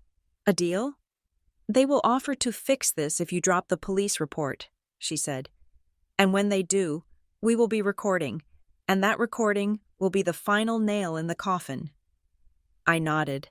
I was ready. I wasn't the scared daughter anymore. I was the bait. And for the first time in history, the shark was about to bite down on a hook that would rip its jaw off. The office of Harborstone Legal Aid was not designed for comfort. It was designed for war. The fluorescent lights hummed with a low, aggressive buzz, and the air smelled of toner and stale anxiety. I sat across from Ms. Vance, my new attorney, as she laid out the timeline of my financial assassination with the precision of a coroner determining the cause of death. We were digging into the nesting doll fraud, the secondary loan that had appeared on my credit report. "Look at this, Maisie," Ms. Vance said, sliding a printout across the scratched laminate desk. "This is the transaction history for the Columbus Regional Credit Union personal line of credit, the one for $4,000. I looked at the sheet. It was a digital ledger of my betrayal. Date opened, January 17th. I read aloud. "That was the Friday before the dinner." "Correct," Ms. Vance said. "And look at the disbursement method. Usually, a personal line of credit is attached to a checking account, but you don't bank at Columbus Regional, do you?" "No," I said. "I bank with a national chain." "Exactly. So, they requested the funds be issued via a cashier's check, payable to—" She tapped the line item with her pen. "Payable to Maisie Stewart. But look at the endorsement on the back of the check image," she said, flipping the page. It was a mobile deposit capture. The signature on the back was that same looped, practiced forgery of my name, but the account it was deposited into wasn't mine. "That account number," Ms. Vance said, pointing to the bottom of the check image. "We traced the routing number. It belongs to a joint checking account held by Gary and Marlene Stewart." I felt the blood drain from my face. "They opened a loan in my name," I said, my voice flat. "They forged my signature to get the check. Then they deposited that check into their own account. And then, Ms. Vance finished for me. They wrote a legitimate check from their account to Redline Parkway Autos for the down payment on the truck. To the dealership, it looked like a generous gift from parents to a son, but the source of that gift was your own stolen credit. It was a closed loop. They had used me to pay for the privilege of stealing from me. "We need to nail the dealership," I said. "How did they let this happen? How did they let a $55,000 truck leave the lot when the buyer wasn't even in the building?" Miss Vance picked up her phone. "That is exactly what we are going to ask them, and we are going to record it." She put the call on speaker. She dialed the number for Redline Parkway Autos. "General Manager, please," she said when the receptionist answered. Her voice was pleasant, but it had the underlying hardness of a diamond drill bit. A man came on the line. "This is Rick. How can I help you?" "Mr. Rick, this is Attorney Vance representing Ms. Maisie Stewart. We are currently investigating a fraudulent transaction regarding a Ford F-250 sold on January 20th. The silence on the other end was immediate and heavy. I heard there was a dispute," Rick stammered. "But we have a signed contract." The identity was verified. Verified by whom? Ms. Vance asked. Because my client was in Atlanta, 100 miles away, at the time of the signing. We have geolocation data to prove it. So, Rick, I'm asking you, who physically looked at the driver's license? Who witnessed the signature? Well, it was an electronic signing, Rick said, his voice rising in defensive panic. It is standard procedure. We sent the link to the email provided. The email provided was a dummy account, Ms. Vance shot back. But federal regulations require know your customer compliance. You accepted a $4,000 down payment. Did you check the source of those funds? The down payment was a personal check from the parents, Rick said. Mr. and Mrs. Stewart, they were here in the office. So the parents were there, Ms. Vance said, writing something down on her legal pad. And the brother, Brandon, was there, but the primary buyer, Maisie, was not, and yet you processed the loan. Look, the mother said she had power of attorney, Rick blurted out. I gasped. Ms. Vance's eyes widened. Power of attorney? Ms. Vance repeated slowly. Did you ask to see the document? She said she left it at home, but she had the social security number and the ID card, Rick said, realizing too late that he was digging his own grave. She had the physical driver's license. I grabbed the edge of the desk. My driver's license. My license went missing at Christmas, I whispered to Ms. Vance. I thought I lost it at the gas station. I had to order a replacement. They had stolen it. They had stolen my physical ID card out of my wallet while I was sleeping in their guest room over the holidays, and they had kept it for a month, waiting for this moment. Mr. Rick, Miss Vance said, her voice dropping to a terrifying calm. You admitted that you proceeded without seeing the power of attorney document. You admitted to accepting a third-party signature based on hearsay. I am sending over a spoliation letter immediately. You are legally required to preserve all surveillance footage, all server logs, and all email communications from that day. If a single second of video is deleted, we will sue you for obstruction of justice along with the fraud. Now wait a minute, Rick started. Ms. Vance hung up. She looked at me. We have them. The dealership was negligent. They were so hungry for the commission on a $55,000 truck that they ignored every red flag in the book. But my mind was stuck on the power of attorney lie. How did they have my tax info? I asked. The contract had my exact income, to the penny. Ms. Vance started digging through the discovery file she had started building. Identity theft by family members is rarely about hacking. It is about access. Think back. Maisie, a year ago, did you give them anything? I closed my eyes, rewinding the tape of my life. Last April, I said quietly. Mom called me. She was crying. She said they were applying for a state grant for heating assistance because Dad's hours had been cut. She said the application required the financial data of everyone in the immediate family unit to qualify. I remembered the guilt. I remembered feeling bad that I was doing okay while they were struggling. I sent her a PDF of my tax return, I said, feeling sick. I thought I was helping them get a discount on their gas bill. You weren't helping them with a gas bill, Ms. Vance said gently. You were giving them the blueprint to your financial life. They kept that PDF. They probably have a folder on their computer named Maisie that is just full of ammunition. She turned back to the credit report. And here is the other piece of the trap, she said. Look at the mailing address for the personal line of credit. I looked. Mailing address? 34 Oak Street, Columbus, Georgia. That is their house, I said. Exactly, Ms. Vance said. They set up the loan so that all the statements, all the warnings, and all the bills would go directly to their house. They wanted to make sure you never saw a piece of mail from the credit union. They planned to pay the minimums on the $4,000 quietly, hoping you would never notice the extra trade line on your credit report. They wanted to keep me blind, I said. But here is where they got sloppy, Ms. Vance said. The truck loan, the one through the dealership. She pulled out another paper. It was a scan of an envelope that had arrived at my apartment yesterday. I hadn't opened it yet. I had brought it straight to her. "Open it," she said. I tore open the envelope. It wasn't a bill. It was from the Department of Transportation. Notice of violation. Automated traffic enforcement. I pulled out the photo. It was grainy, black and white, taken by a red light camera at an intersection in downtown Columbus. There was the truck, the massive Ford F-250. The license plate was clear as day, and in the driver's seat, grinning like an idiot, was Brandon.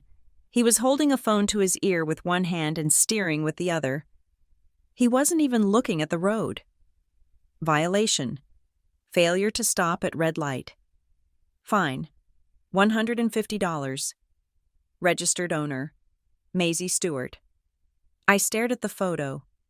"They sent the loan statements to their house to hide the debt," I said, my voice trembling with rage. "But they registered the truck to my address in Atlanta?" "No," Ms. Vance said. "The dealership registered it to the address on the ID, your address.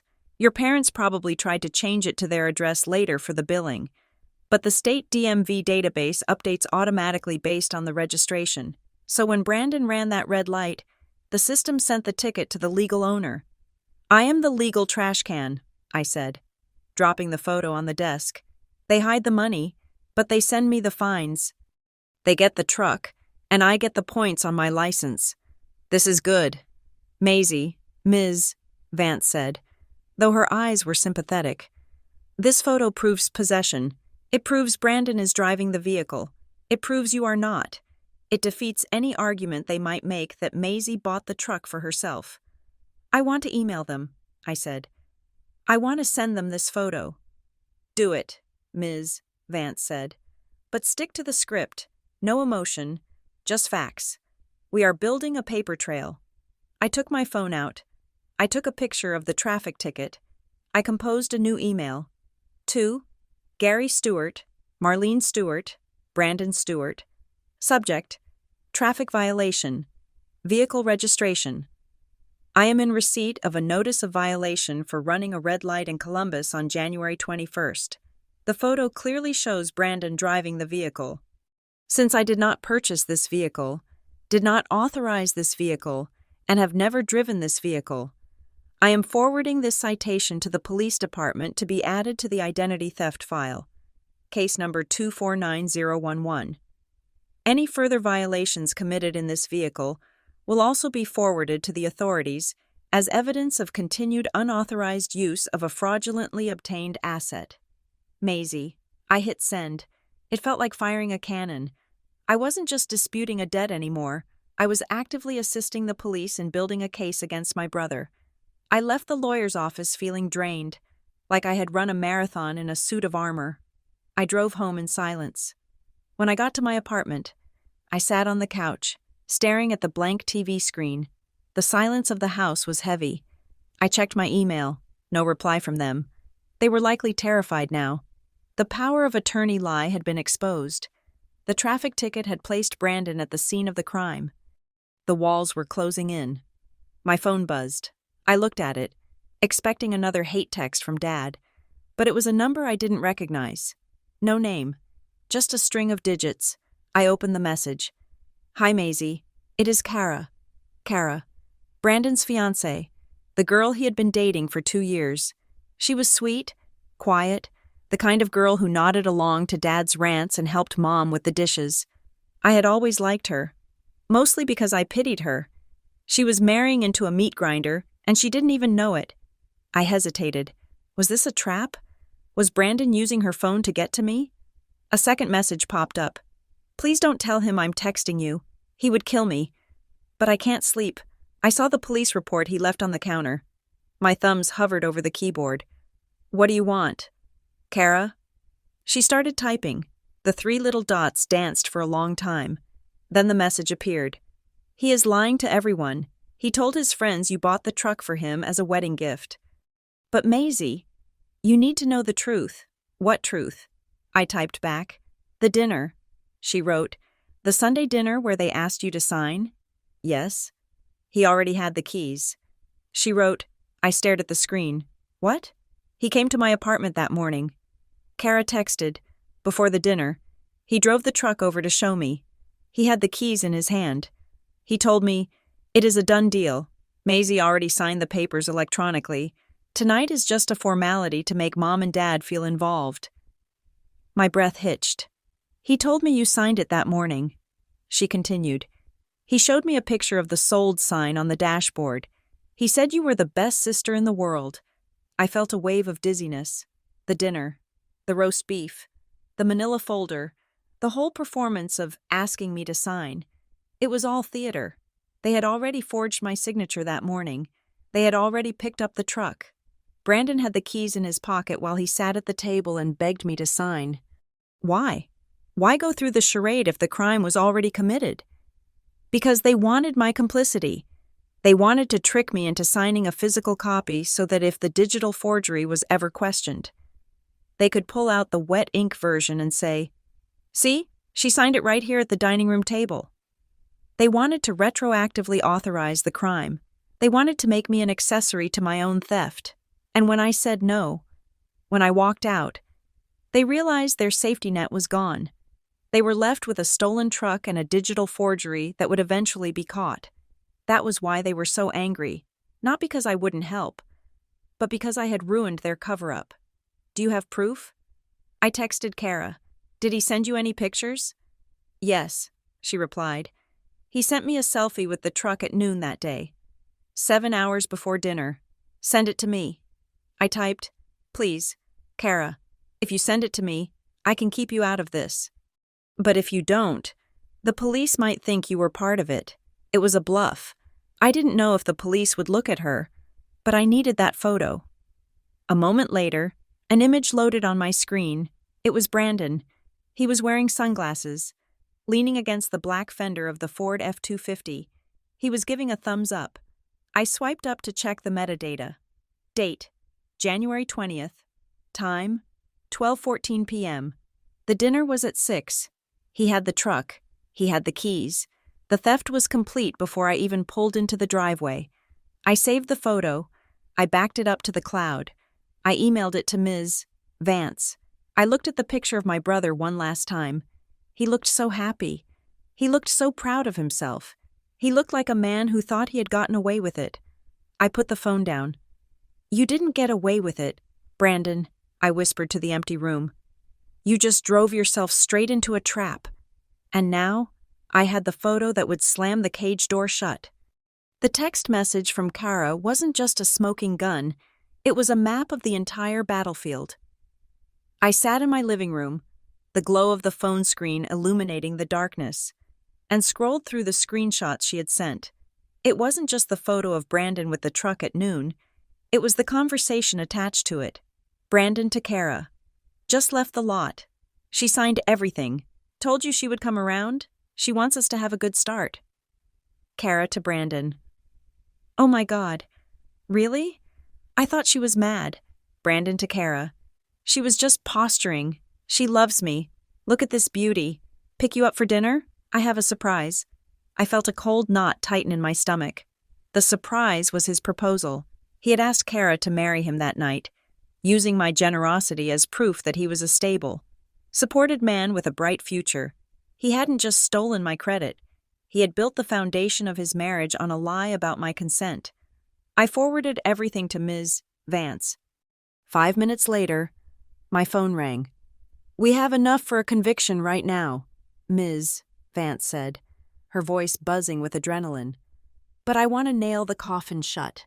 I don't want them to plead ignorance. I want them to admit, on the record, that they knew exactly what they were doing." "How?" I asked. "They will never confess." "They won't confess to a cop," Ms. Vance said. "But they might confess to you if they think they are bullying you into a settlement. Narcissists don't see a negotiation table. They see a stage. Let's give them one." She proposed a mediated settlement conference. It sounded fancy, but it was essentially a trap. We would invite them to a neutral location, the Silver Oak Mediation Center, a firm Ms. Vance used for civil disputes, under the pretense that I was willing to drop the police report if we could come to a family arrangement. I wrote the email exactly as Miss Vance instructed. I had to sound tired. I had to sound beaten. 2. Gary Stewart, Marlene Stewart, Brandon Stewart. Subject: meeting to resolve outstanding issues. I am tired of the fighting. I am willing to discuss withdrawing the police report and the fraud alerts. But I need to understand how the loan is going to be structured so I am protected. I have set up a meeting at Silver Oak Mediation Center for Thursday at 10 in the morning. If you want this to end quietly, please be there. It took 11 minutes for my father to reply. We will be there. Glad you finally came to your senses. He didn't see a trap. He saw a victory lap. Thursday morning was overcast, the sky a bruised purple that threatened rain. I arrived at Silver Oak early. The conference room was imposing. A long mahogany table, heavy leather chairs, and a large window overlooking the Atlanta skyline. In the center of the table sat a small, unobtrusive device, a high-fidelity digital recorder. Ms. Vance sat at the head of the table. I sat to her right. A court reporter, a woman named Linda who typed at the speed of light, sat in the corner. At 9:55, the door opened. They walked in like they owned the place. Dad was wearing his Sunday suit, ill-fitting and smelling of mothballs. Mom was wearing a floral dress and clutching her purse like a shield. Brandon brought up the rear, wearing a button-down shirt that was too tight, looking around the room with a sneer of performative confidence. They didn't look at me. They looked at the table, the chairs, the view. They were impressed by the setting, thinking it validated their importance. "Have a seat," Ms. Vance said, her voice neutral. "We don't need a long preamble," Dad said, pulling out a chair and sitting down heavily. "Maisie is dropping the report. We are just here to sign the paper that says so." "We are here to establish the facts," Ms. Vance corrected him. "This meeting is being recorded for legal purposes. Do you consent to the recording?" "Record whatever you want." Dad waved his hand dismissively. "We have nothing to hide. We are just a family trying to help a young man start his business." "Excellent," Miss Vance said. She opened a file. "So, Mr. Stewart, let's clarify the events of January 20th. You assert that Maisie agreed to co-sign the loan for the Ford F-250. "She did," Dad said, looking right at me with eyes hard as flint. "She knows she did. We discussed it. She agreed to help her brother. And yet," Ms. Vance said, "Maisie was in Atlanta at the time the document was signed. The dealership is in Columbus. How do you explain the signature?" Dad sighed. A loud, theatrical exhale of frustration. "Look, lady, you know how these things work. It is electronic. It is just clicking a button. Maisie was busy. She couldn't drive down, so we facilitated it. We were on the phone with her, and she said to go ahead." I stayed silent. I dug my fingernails into my palms under the table. He is lying. "So you are saying," Ms. Vance pressed, her voice soft, inviting, "that you physically executed the signature on her behalf?" "I am saying we got it done," Dad snapped. "What does it matter who clicked the mouse? The intent was there. She promised. We just expedited the process. It is a signature. For God's sake, it is not like we killed someone. I just signed it to help him out." The room went deadly silent. The court reporter's fingers flew across her stenography machine. Ms. Vance didn't smile, but I saw the corner of her eye twitch. "So you admit," she said clearly, "that you, Gary Stewart, signed Maisie's name to a federal loan document?" "I admitted I helped my son," Dad shouted, slamming his hand on the table. "Don't twist my words. Maisie gave permission." "I did not," I said. It was the first time I had spoken. My voice was low, shaking, but clear. "I never gave permission. I told you no at dinner. I told you no in texts." "You are a liar," Brandon yelled, jumping in. "You told me you wanted me to succeed." "Sit down, Mr. Stewart." Miss Vance commanded. She turned her gaze to my mother. Marlene had been quiet, shrinking into her floral dress. "Mrs. Stewart," Miss Vance said, "your husband says he signed it, but the technical data tells a different story." Mom looked up. her eyes darting around the room like a trapped animal. I don't know anything about computers. I just went along for the ride." "You went along for the ride, Ms." Vance repeated. She pulled a piece of paper from her stack. It was the audit trail. "This is the metadata from the DocuSign envelope. It records the exact device used to apply the signature." She slid the paper across the mahogany. "The device is listed as Marlene's iPad 5th generation." "Ms." Vance read. "Mrs. Stewart, do you own a 5th generation iPad?" Mom's face went the color of old ash. She stared at the paper. She licked her lips. "I lend it to people. Maybe Brandon used it." "So you gave your iPad to Brandon to commit the forgery?" Ms. Vance asked. "No," Mom cried out. "I didn't give it to him for that. We were just at the kitchen table. We were checking the email. The email came to me because we had Maisie's login." "You hacked her email?"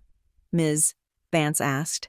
"We knew the password," Mom said, her voice rising to a hysterical pitch. "She wrote it down in a notebook years ago. We just logged in to find the link. I didn't mean any harm. I just wanted the boys to stop fighting." "So you logged into her private email," Ms. Vance summarized. "Accessed the secure link, and then, who tapped the screen? Mrs. Stewart? Was it you?" Mom looked at Dad. Dad looked at the wall. Brandon looked at his shoes. "I pressed the button," Mom whispered. Tears began to leak out of her eyes. "Gary couldn't see the small print without his glasses. He told me to just do it. He said Maisie wouldn't mind." I felt a wave of nausea. My mother who used to bake cookies and braid my hair, she was the one who had clicked the button that ruined my life. She did it because Dad told her to, and because she was too weak to say no. "Thank you," Ms. Vance said. "That is on the record." "Can we go now?" Brandon asked, his voice sullen. "We admitted we signed it. Whatever. Just have Maisie call the cops and tell them it was a misunderstanding so I can get back to work. I have a load scheduled for Monday." Ms. Vance turned her chair to face Brandon. "You don't seem to understand the gravity of this." "Brandon," she said, "this isn't a misunderstanding. This is felony bank fraud, and aggravated identity theft." "It is not fraud if I pay the loan," Brandon shot back. "I am going to pay it. I just needed the truck to get the contract. The furniture company said if I didn't have a rig by Tuesday, they were giving the route to someone else. I had to have it. If I lost that truck, I am dead. I have debts, okay? I have people I owe money to." Ms. Vance paused. "So you didn't do this because of family unity? You did this because you were desperate to secure a contract to pay off other debts?" "Yes," Brandon shouted. "It is business. You have to take risks in business. Maisie wasn't using her credit for anything anyway. She is just hoarding it. Why shouldn't I use it if it saves my neck?" "Because it doesn't belong to you," I said softly. "It is just numbers in a computer." "Maisie!" Brandon sneered at me. "God, you are so uptight. You always have been. You think you are better than us because you have a 401k and a lease in your own name. You are just jealous because I have big ideas and you are a waitress." "I am a general manager," I corrected him. "And I am not the one who is going to prison." Brandon laughed. "Prison, right. You won't send us to prison. You are too soft. You will drop this because if you don't, you will never see Mom and Dad again. You will be an orphan. Is that what you want? To be all alone in the world?" It was the ultimate threat, the one they had used since I was a child. "Comply, or we will abandon you." I looked at them. I looked at my father, red-faced and arrogant. I looked at my mother, weeping but complicit. I looked at my brother, a 32-year-old child who believed the world owed him a living. I realized then that I wasn't afraid of being an orphan. I was already an orphan. I had been raising myself for years. "I would rather be alone," I said, looking Brandon in the eye, "than be a victim." "Fine," Dad stood up. "Meeting over. We are leaving. Maisie, you have 24 hours to fix this mess. or I am changing the locks on the house and burning your baby pictures. Ms. Vance stood up too. She checked her phone. She smiled. A sharp, shark-like smile. Actually, she said, you might want to sit back down. Or perhaps call your own legal counsel. Why? Dad asked, stopping at the door. Because while we were talking, Ms. Vance said, my associate just confirmed that the fraud packet we sent to the Columbus Regional Credit Union and the financing arm of Ford Motor Credit has been processed. So, Brandon said, they will just call us. No, Ms. Vance said. They called the police, not the local beat cops. They contacted the Financial Crimes Division, and because the dealership, Redline Parkway Autos, realized they were facing a lawsuit for negligence, they just handed over everything, the video footage of you, Brandon, bragging to the salesman that your sister was in the bag, the footage of your mother handing over the stolen ID. The color drained from Brandon's face. What does that mean? He asked, his voice cracking. It means the dealership is pressing charges too, Ms. Vance said, to save their license. They are claiming they were defrauded by a criminal conspiracy. They are painting you as the masterminds who duped them. That is a lie, Dad shouted. Rick knew. The salesman knew we were signing for her. Well, Ms. Vance said, picking up the digital recorder, that is an interesting accusation. If the salesman was in on it, that makes it a RICO case. Racketeering, that carries a 20-year minimum. She looked at Dad. You just admitted on tape that you signed it. Your wife admitted she provided the device. Your son admitted the motive was financial gain. And now, you are implicating the dealership in a conspiracy. She packed the recorder into her briefcase. I suggest you don't go home. Ms. Vance said pleasantly, because there is a warrant being issued as we speak. I believe they are looking for a black Ford F-250. Brandon looked at me. The arrogance was gone. The sneer was gone. In his eyes, I saw the terrified realization of a boy who had finally broken a toy he couldn't fix. Maisie, he whispered. Fix it. I stood up. I smoothed my skirt. I picked up my purse. Sorry, I said. I don't talk to strangers. I walked out of the room. I walked past my mother's sobbing. I walked past my father's stunned silence. I walked to the elevator, pressed the button, and waited. When the doors opened, I stepped inside and watched them close, cutting off the view of my family forever. I was shaking, but not from fear. I was shaking from the adrenaline of freedom. The elevator descended, ground floor. I walked out into the cool, gray morning. It had started to drizzle. The rain felt good on my face. It felt clean. I took out my phone and called the school. Hi, Mrs. Gable, I said. It is Maisie Stewart. I am just calling to check on Lily. She is fine. Ms. Stewart, Mrs. Gable said warmly. She is in art class. They are making family trees today. I paused. A family tree? That is nice, I said. Tell her she can make hers however she wants. Tell her she can plant a new one. I will. Mrs. Gable said. I hung up. I walked to my car, got in, and locked the doors. I had lost my parents. I had lost my brother. But as I started the engine, I realized I hadn't lost anything that I ever truly had. I had only lost the weight I had been carrying, and for the first time in 36 years, the road ahead was wide open, and the only name on the title was mine. The silence that followed the mediation disaster did not last long, but when the communication resumed, the tone had shifted entirely. Gone were the screaming voicemails and the threats to disown me. Gone was the door-pounding rage. In its place came something far more dangerous: affection. It started with an email from my mother on Friday morning. The subject line was simply, "Family. My dearest Maisie." It read, "I have not slept in 3 days. I keep looking at the photos of you and Brandon playing in the sprinkler when you were little.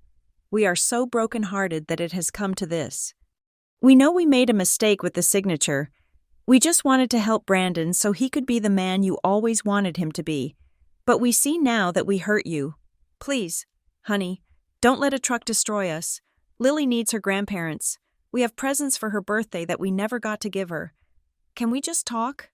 Not as lawyers, but as a mother and daughter? I read it twice. My chest tightened. This was the weapon they had always used. The weaponization of nostalgia. They knew that deep down. The little girl inside me just wanted her mother to love her. They knew I carried the guilt of breaking the family like a heavy stone. Then came the email from Dad. Maisie. I was hot-headed. You know how I get. I am sorry.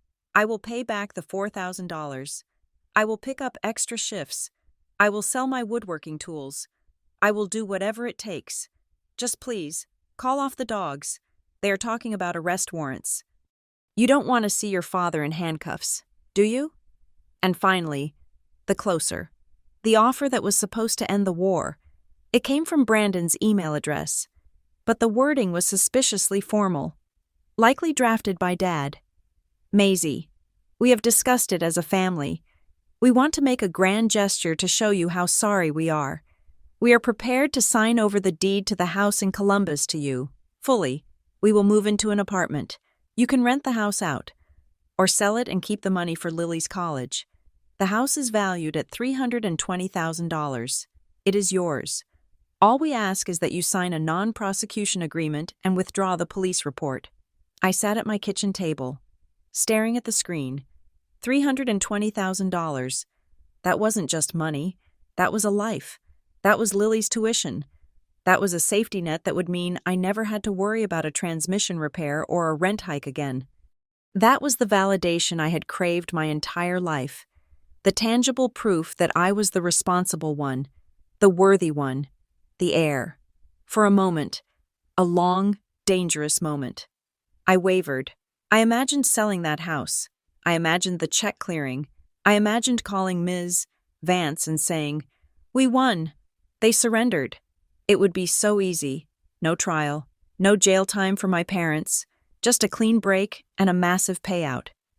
$300,000, I whispered to the empty room. My phone rang. It was Ms. Vance. "Did you get the email?" she asked. Her voice was tight, urgent. "About the house?" I asked. "Yes, I am reading it now. Ms. Vance, they are offering me the house. If I drop the case—" "Don't you dare reply," Ms. Vance said. "Do not type a single word." "But think about it," I said, playing devil's advocate, trying to justify the temptation. "It covers the fraud 5 times over. It secures Lily's future, and it keeps them out of prison. Isn't that a win?" "Maisie," she said, her tone dropping into that sharp, lawyerly cadence that cut through emotion like a scalpel. "I told you I was running a full asset search on your parents, correct?" "Yes." "I pulled the county property records this morning," she said. "I wanted to see if they actually had the equity they claimed. Do you know what I found recorded at the clerk's office 2 weeks ago?" I felt a cold prickle on the back of my neck. "What?" "A home equity line of credit," she said. "Or HELOC, opened 14 days ago, for $150,000. "Okay," I said, trying to process. "So the house isn't fully paid off, but there is still equity, right?" "Maisie," Ms. Vance said, and I could hear the sound of papers shifting on her desk. "The HELOC requires 2 signatures if the primary borrower's income is insufficient. Your father is retired. His income didn't qualify for that amount." My stomach dropped. "Who co-signed?" "You did," she said. The world stopped. "What?" I whispered. "I am looking at the digital filing right now," Ms. Vance said. "The co-applicant is Maisie Ellen Stewart. They used the same stolen financial packet, your tax returns, your ID info, to apply for a $150,000 line of credit against the house, and it was approved." I felt like I was going to throw up. "They didn't offer you the house because they are sorry," Ms. Vance said, her voice dripping with disgust. "They offered you the house because if you accept the deed, you legally assume the liens attached to it. They were trying to trick you into voluntarily taking over the debt they forged in your name. They wanted to hand you a house that is essentially a bomb, and by accepting it, you would have ratified the fraud. You would have owned the debt. You would have been on the hook for the $150,000. I leaned back in my chair, gasping for air. It was a trap. It wasn't an inheritance. It was a transfer of liability. They weren't trying to give me a gift. They were trying to offload the evidence. If I took the house, I couldn't sue them for the HELOC because I would be the owner of the collateral. I would have benefited from the transaction. They are monsters, I said. The realization wasn't sad anymore. It was horrifying. They were going to let me think I won, and then I would be drowning in 6 figures of debt. And they would be living in an apartment, debt-free, with the cash they pulled out of the house. Ms. Vance added, because that is what a HELOC is. Maisie, it is cash out. They probably have that money sitting in an account somewhere, ready to run. What do we do? I asked. We add it to the pile, Ms. Vance said grimly. I am drafting a second affidavit for the police regarding real estate fraud. That is a whole different level of felony. And I am sending a subpoena to the bank that issued the HELOC for the IP logs. I guarantee you we will see Marlene's iPad again. Do it, I said. And Ms. Vance, no more deals, no more mediation. Agreed, she said. Oh, and one more thing. The dealership. What about them? Redline Parkway Autos has stopped stalling, she said, after I threatened them with the obstruction charge. Their corporate legal team stepped in. They realized that protecting your brother was going to cost them their business license. They just sent over a secure link to the cloud server containing all the surveillance footage from January 20th. You have the video? I asked. It is downloading now, she said. I haven't watched it yet. It is a large file, but the timestamp covers the entire day, from 9 in the morning until 6 in the evening. If they forged your signature at the dealership, we will see it. Call me when you watch it, I said. I will, she said. Maisie, hang in there. The house offer was cruel, but it shows they are desperate. They are throwing everything at the wall to see what sticks. I hung up. I sat there, looking at the email about the house. $320,000. It was a lie, just like the transmission, just like the truck, just like the family unity. My phone buzzed again. It wasn't the lawyer. It was a text from a number I had saved only yesterday.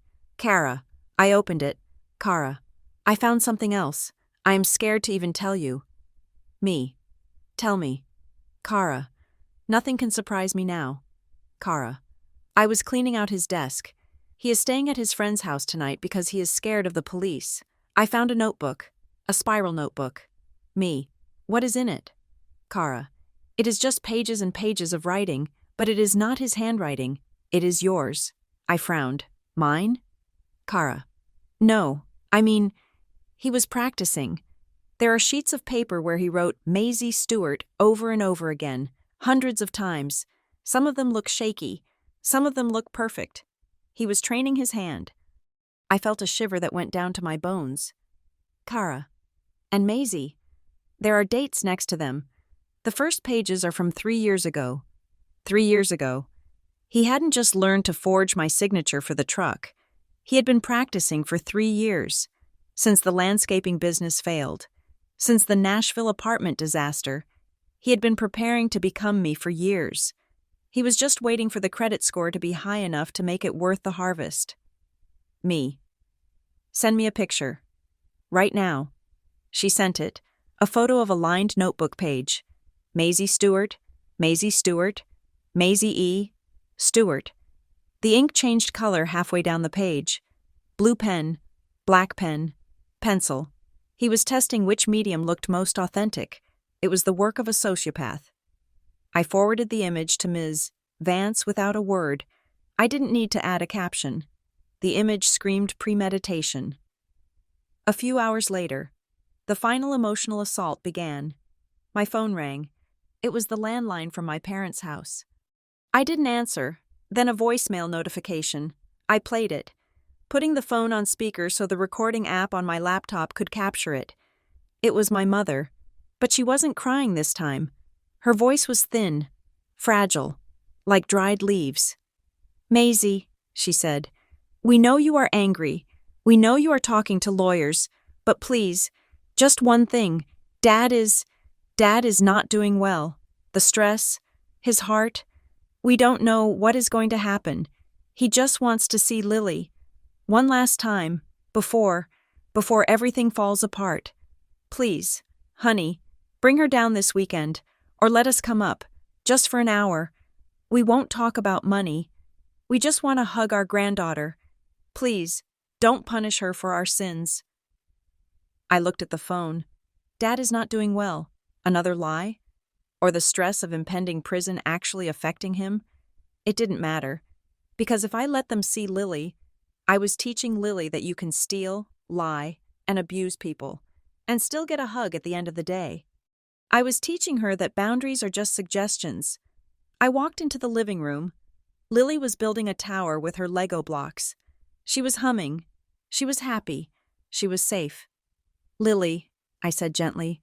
She looked up. Yes. Mom? Grandma called, I said. Her eyes lit up for a second, then dimmed when she saw my face. Is she mad? No, I said. She wanted to see us. Are we going? She asked. I sat down on the floor next to her. I picked up a blue brick. No, baby, I said. We aren't going. Why? She asked. Is it because they made bad choices? Yes, I said. You know how in school, if someone hits you or takes your lunch, the teacher says you don't have to play with them anymore? Yeah, she nodded. Because they aren't being safe friends. Exactly, I said. Grandma and Grandpa, they did something very big that wasn't safe. They took something that didn't belong to them, and they aren't saying sorry in a real way. They are only saying sorry because they got caught, Lily frowned, processing this with the stark morality of a 7-year-old. So they are in timeout? She asked. A very long timeout, I said. And until they learn how to follow the rules and be safe, we have to stay away, to protect our hearts. And our house? She looked at her Lego tower. She placed the blue brick on top. Okay, she said. I don't want to play with people who steal. I hugged her. It was that simple. Children understood justice better than adults sometimes. I went back to the kitchen. I sent one final email to the group thread. To Gary, Marlene, Brandon. Subject: No, I have received your offer regarding the house. My lawyer has advised me of the $150,000 lien you fraudulently opened in my name against the property. Do not insult my intelligence again. I have received your request to see Lily. The answer is no. You are not safe people. You do not get access to my child while you are actively stealing her future. We are done talking. I hit send. 10 minutes later, my laptop pinged.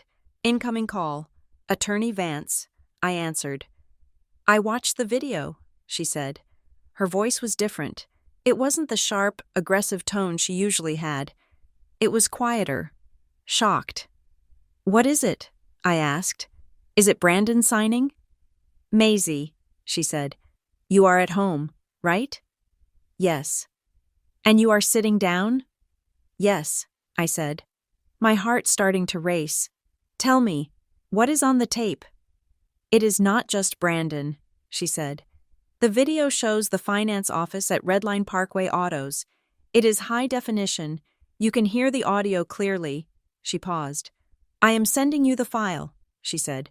But I want to warn you. What you are about to see, it contradicts everything they said in the mediation. It contradicts everything Kara told you. It is much worse. Worse how? I asked. Just watch it, she said. And call me back when you are done. We are going to need to amend the police report. We need to add a new charge. What charge? Impersonation, she said. Criminal impersonation. The email arrived. Attachment. Redline _ surveillance _ cam4 _ jan20.mp4. I clicked download. The file bar filled up slowly. I stared at the screen. Criminal impersonation? Who were they impersonating? The file opened. The media player popped up. I pressed play. I pressed the spacebar to play the video file. The footage was grainy, but high definition enough to see the pores on a face. The timestamp in the corner read, January 20th, 10:14 in the morning. The location was the finance office of Redline Parkway Autos. It was a small glass-walled room with a desk, a computer, and a few promotional posters for extended warranties on the wall. Rick, the finance manager, sat on one side of the desk. On the other side sat two people. One was my brother, Brandon. He was wearing a baseball cap pulled low over his eyes and a hoodie. He looked nervous, his leg bouncing up and down, vibrating the chair. Next to him stood my mother, Marlene. She wasn't sitting. She was standing right behind Brandon's shoulder, leaning over him like a hawk. She was holding her own iPad, the 5th-generation iPad, in her hands. I turned the volume up. Okay, Rick said, turning his monitor toward them.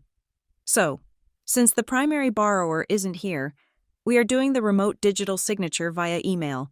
I just sent the link to the address you provided. We got it, Mom said. Her voice was clear. It wasn't the voice of a confused old lady who didn't understand technology. It was sharp. It was commanding. On the screen, Mom tapped the iPad. She opened the email.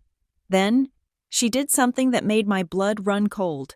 She placed the iPad in front of Brandon. Then she reached into her purse and pulled out a piece of paper. It looked like a photocopy of an old birthday card I had sent her years ago. Here, she said, pointing to the paper. Look at the loop on the M. She makes the M pointy at the top. Do it exactly like that. Brandon hesitated. He held his finger over the glass screen of the iPad. Mom, I don't know. What if it doesn't look right? It will look right, Mom snapped. Just trace the motion in the air first. You practice this. Do it. I feel sick, Brandon muttered. You will feel a lot worse if you lose this contract. Mom said. Her voice was low, threatening. Do you want to be a loser your whole life? Your sister isn't using her credit. She is just letting it rot. We are putting it to good use. Now sign the damn paper. Brandon took a breath. He looked at the photocopy of my handwriting. Then he looked at the iPad. He pressed his finger to the glass. I watched as my brother, guided by my mother's hand hovering just inches away, slowly and deliberately forged my name on a federal loan document. Good, Mom said when he finished. Now the initials. Make them small. He did it. Okay, Mom said to Rick, sliding the iPad back into her purse. She just signed it. You should see it on your end. Rick typed on his keyboard. Yep, received, verified. Congratulations. Brandon, you are the proud owner of a Ford F-250. Mom clapped her hands. She actually clapped. She looked delighted. See? I told you it would be easy. Family helps family. I stopped the video. I sat in the silence of my apartment, the only sound the hum of the refrigerator. Ms. Vance was right. This wasn't just Brandon being a thief. This was Marlene being the architect. She wasn't a passive participant. She was the director. She had coached him. She had provided the reference material for the forgery. She had bullied him when he hesitated. I felt a strange sensation in my chest. It wasn't pain. It was the sensation of a heavy, rotten cord finally snapping. I called Miss Vance back. I saw it, I said. It is damning, she said. The coaching, the sample signature, that removes any defense of accidental or implied consent. That is criminal conspiracy and manufacturing evidence. What happens now? I asked. Now, she said. We send this video to Detective Hernandez, and we wait. We didn't have to wait long. Once the video was in the hands of the police, the dominoes fell with a speed that was almost dizzying. The dealership, Redline Parkway Autos, was the first to fold. Confronted with the footage of their finance manager allowing a third party to sign a loan document while he watched, their corporate legal team went into full panic mode. They knew they were facing a massive lawsuit from me and potential license revocation from the state. To save themselves, they threw Rick and the Stewarts to the wolves.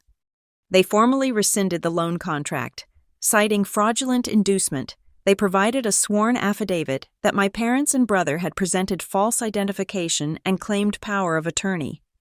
Rick was fired immediately and became a witness for the prosecution in exchange for immunity. With the loan rescinded by the lender, the debt was legally voided. The $55,000 vanished from my credit report as if it had never existed. Then came the police.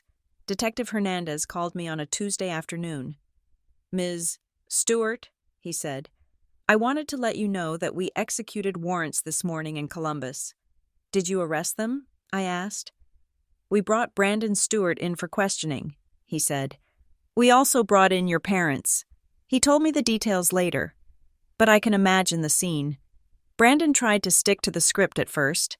He sat in the interrogation room and told them it was all a big misunderstanding, that his sister was just being dramatic. Then, Detective Hernandez placed a laptop on the table and played the video. He played the part where Mom told him to make the M pointy. He played the part where Brandon said, "I feel sick." Then he showed Brandon the text messages from Kara, the ones where he admitted the fraud before the dinner even happened. Then he showed him the photos of the notebook where he had practiced my signature for 3 years. Brandon didn't have a lawyer. He had arrogance. And when the arrogance shattered, there was nothing left but a scared child. He broke. He cried. He blamed Mom. He said she told him it was okay. He said Dad pressured him to get the truck so he could look successful. He admitted everything. My parents were different. They didn't cry. They got angry. "We were helping him," Dad apparently shouted at the detective. "Since when is it a crime to help your son get a job? We are a family. We share everything." "You don't share identities," Detective Hernandez told them. "And you don't share federal bank fraud charges." They were charged. Brandon with identity theft, forgery, and grand larceny. Gary and Marlene with conspiracy to commit fraud and criminal impersonation. Because the amounts were so high, over $200,000 when you counted the truck, the personal line of credit, and the fraudulent HELOC, the district attorney wasn't offering a slap on the wrist. They were looking at real time. The financial cleanup was surgical. Ms. Vance filed the disputes with the credit bureaus, attaching the police report and the affidavits from the dealership. The $4,000 personal line of credit, the one used for the down payment, was erased. The bank, seeing the police report, reversed the charges and went after my parents' joint account to recover the funds. Since my parents had already spent the money on the truck, their account went into the negative. The HELOC on the house was the most satisfying. The bank's fraud department, after receiving the subpoena for the IP logs, confirmed that the application was digital and fraudulent. They dissolved the line of credit, but because the application was fraudulent, the bank triggered a call clause on the existing mortgage due to the breach of contract. My parents were now facing foreclosure if they couldn't refinance, and with pending fraud charges, no bank would touch them. The house they tried to use to trap me was now trapping them. I didn't have to testify. The evidence was so overwhelming, the video, the texts, the digital logs, that their defense attorneys advised them to take a plea deal to avoid a public trial that would humiliate them further. I was granted a permanent civil protective order against all 3 of them. It was a piece of paper signed by a judge, but to me, it was a shield of steel. It stated that they could not contact me. They could not come within 500 feet of my home or workplace, and most importantly, they could not come near Lily. If they violated it, they went straight to jail. No warnings. The final loose end was the truck. Since the loan was voided, the truck was technically stolen property. The police located it parked in my parents' driveway. A tow truck was dispatched. I wasn't there to see it. But a neighbor, maybe the one who had sent the security footage, told me later that Brandon stood on the porch and watched it get hooked up. He didn't yell. He didn't fight. He just watched his $55,000 dream get dragged away, leaving nothing but oil stains on the pavement. A month later, on a Tuesday evening, the air in my apartment felt different. It was raining outside, a soft, rhythmic patter against the window pane. I was in the kitchen, stirring a pot of macaroni and cheese. It wasn't the boxed kind this time. It was homemade, with real cheddar and a little bit of mustard powder, the way I liked it. Lily was sitting at the table. She had her coloring book spread out. She wasn't wearing her headphones. I brought the bowls to the table. Steam curled up, smelling of comfort and warmth.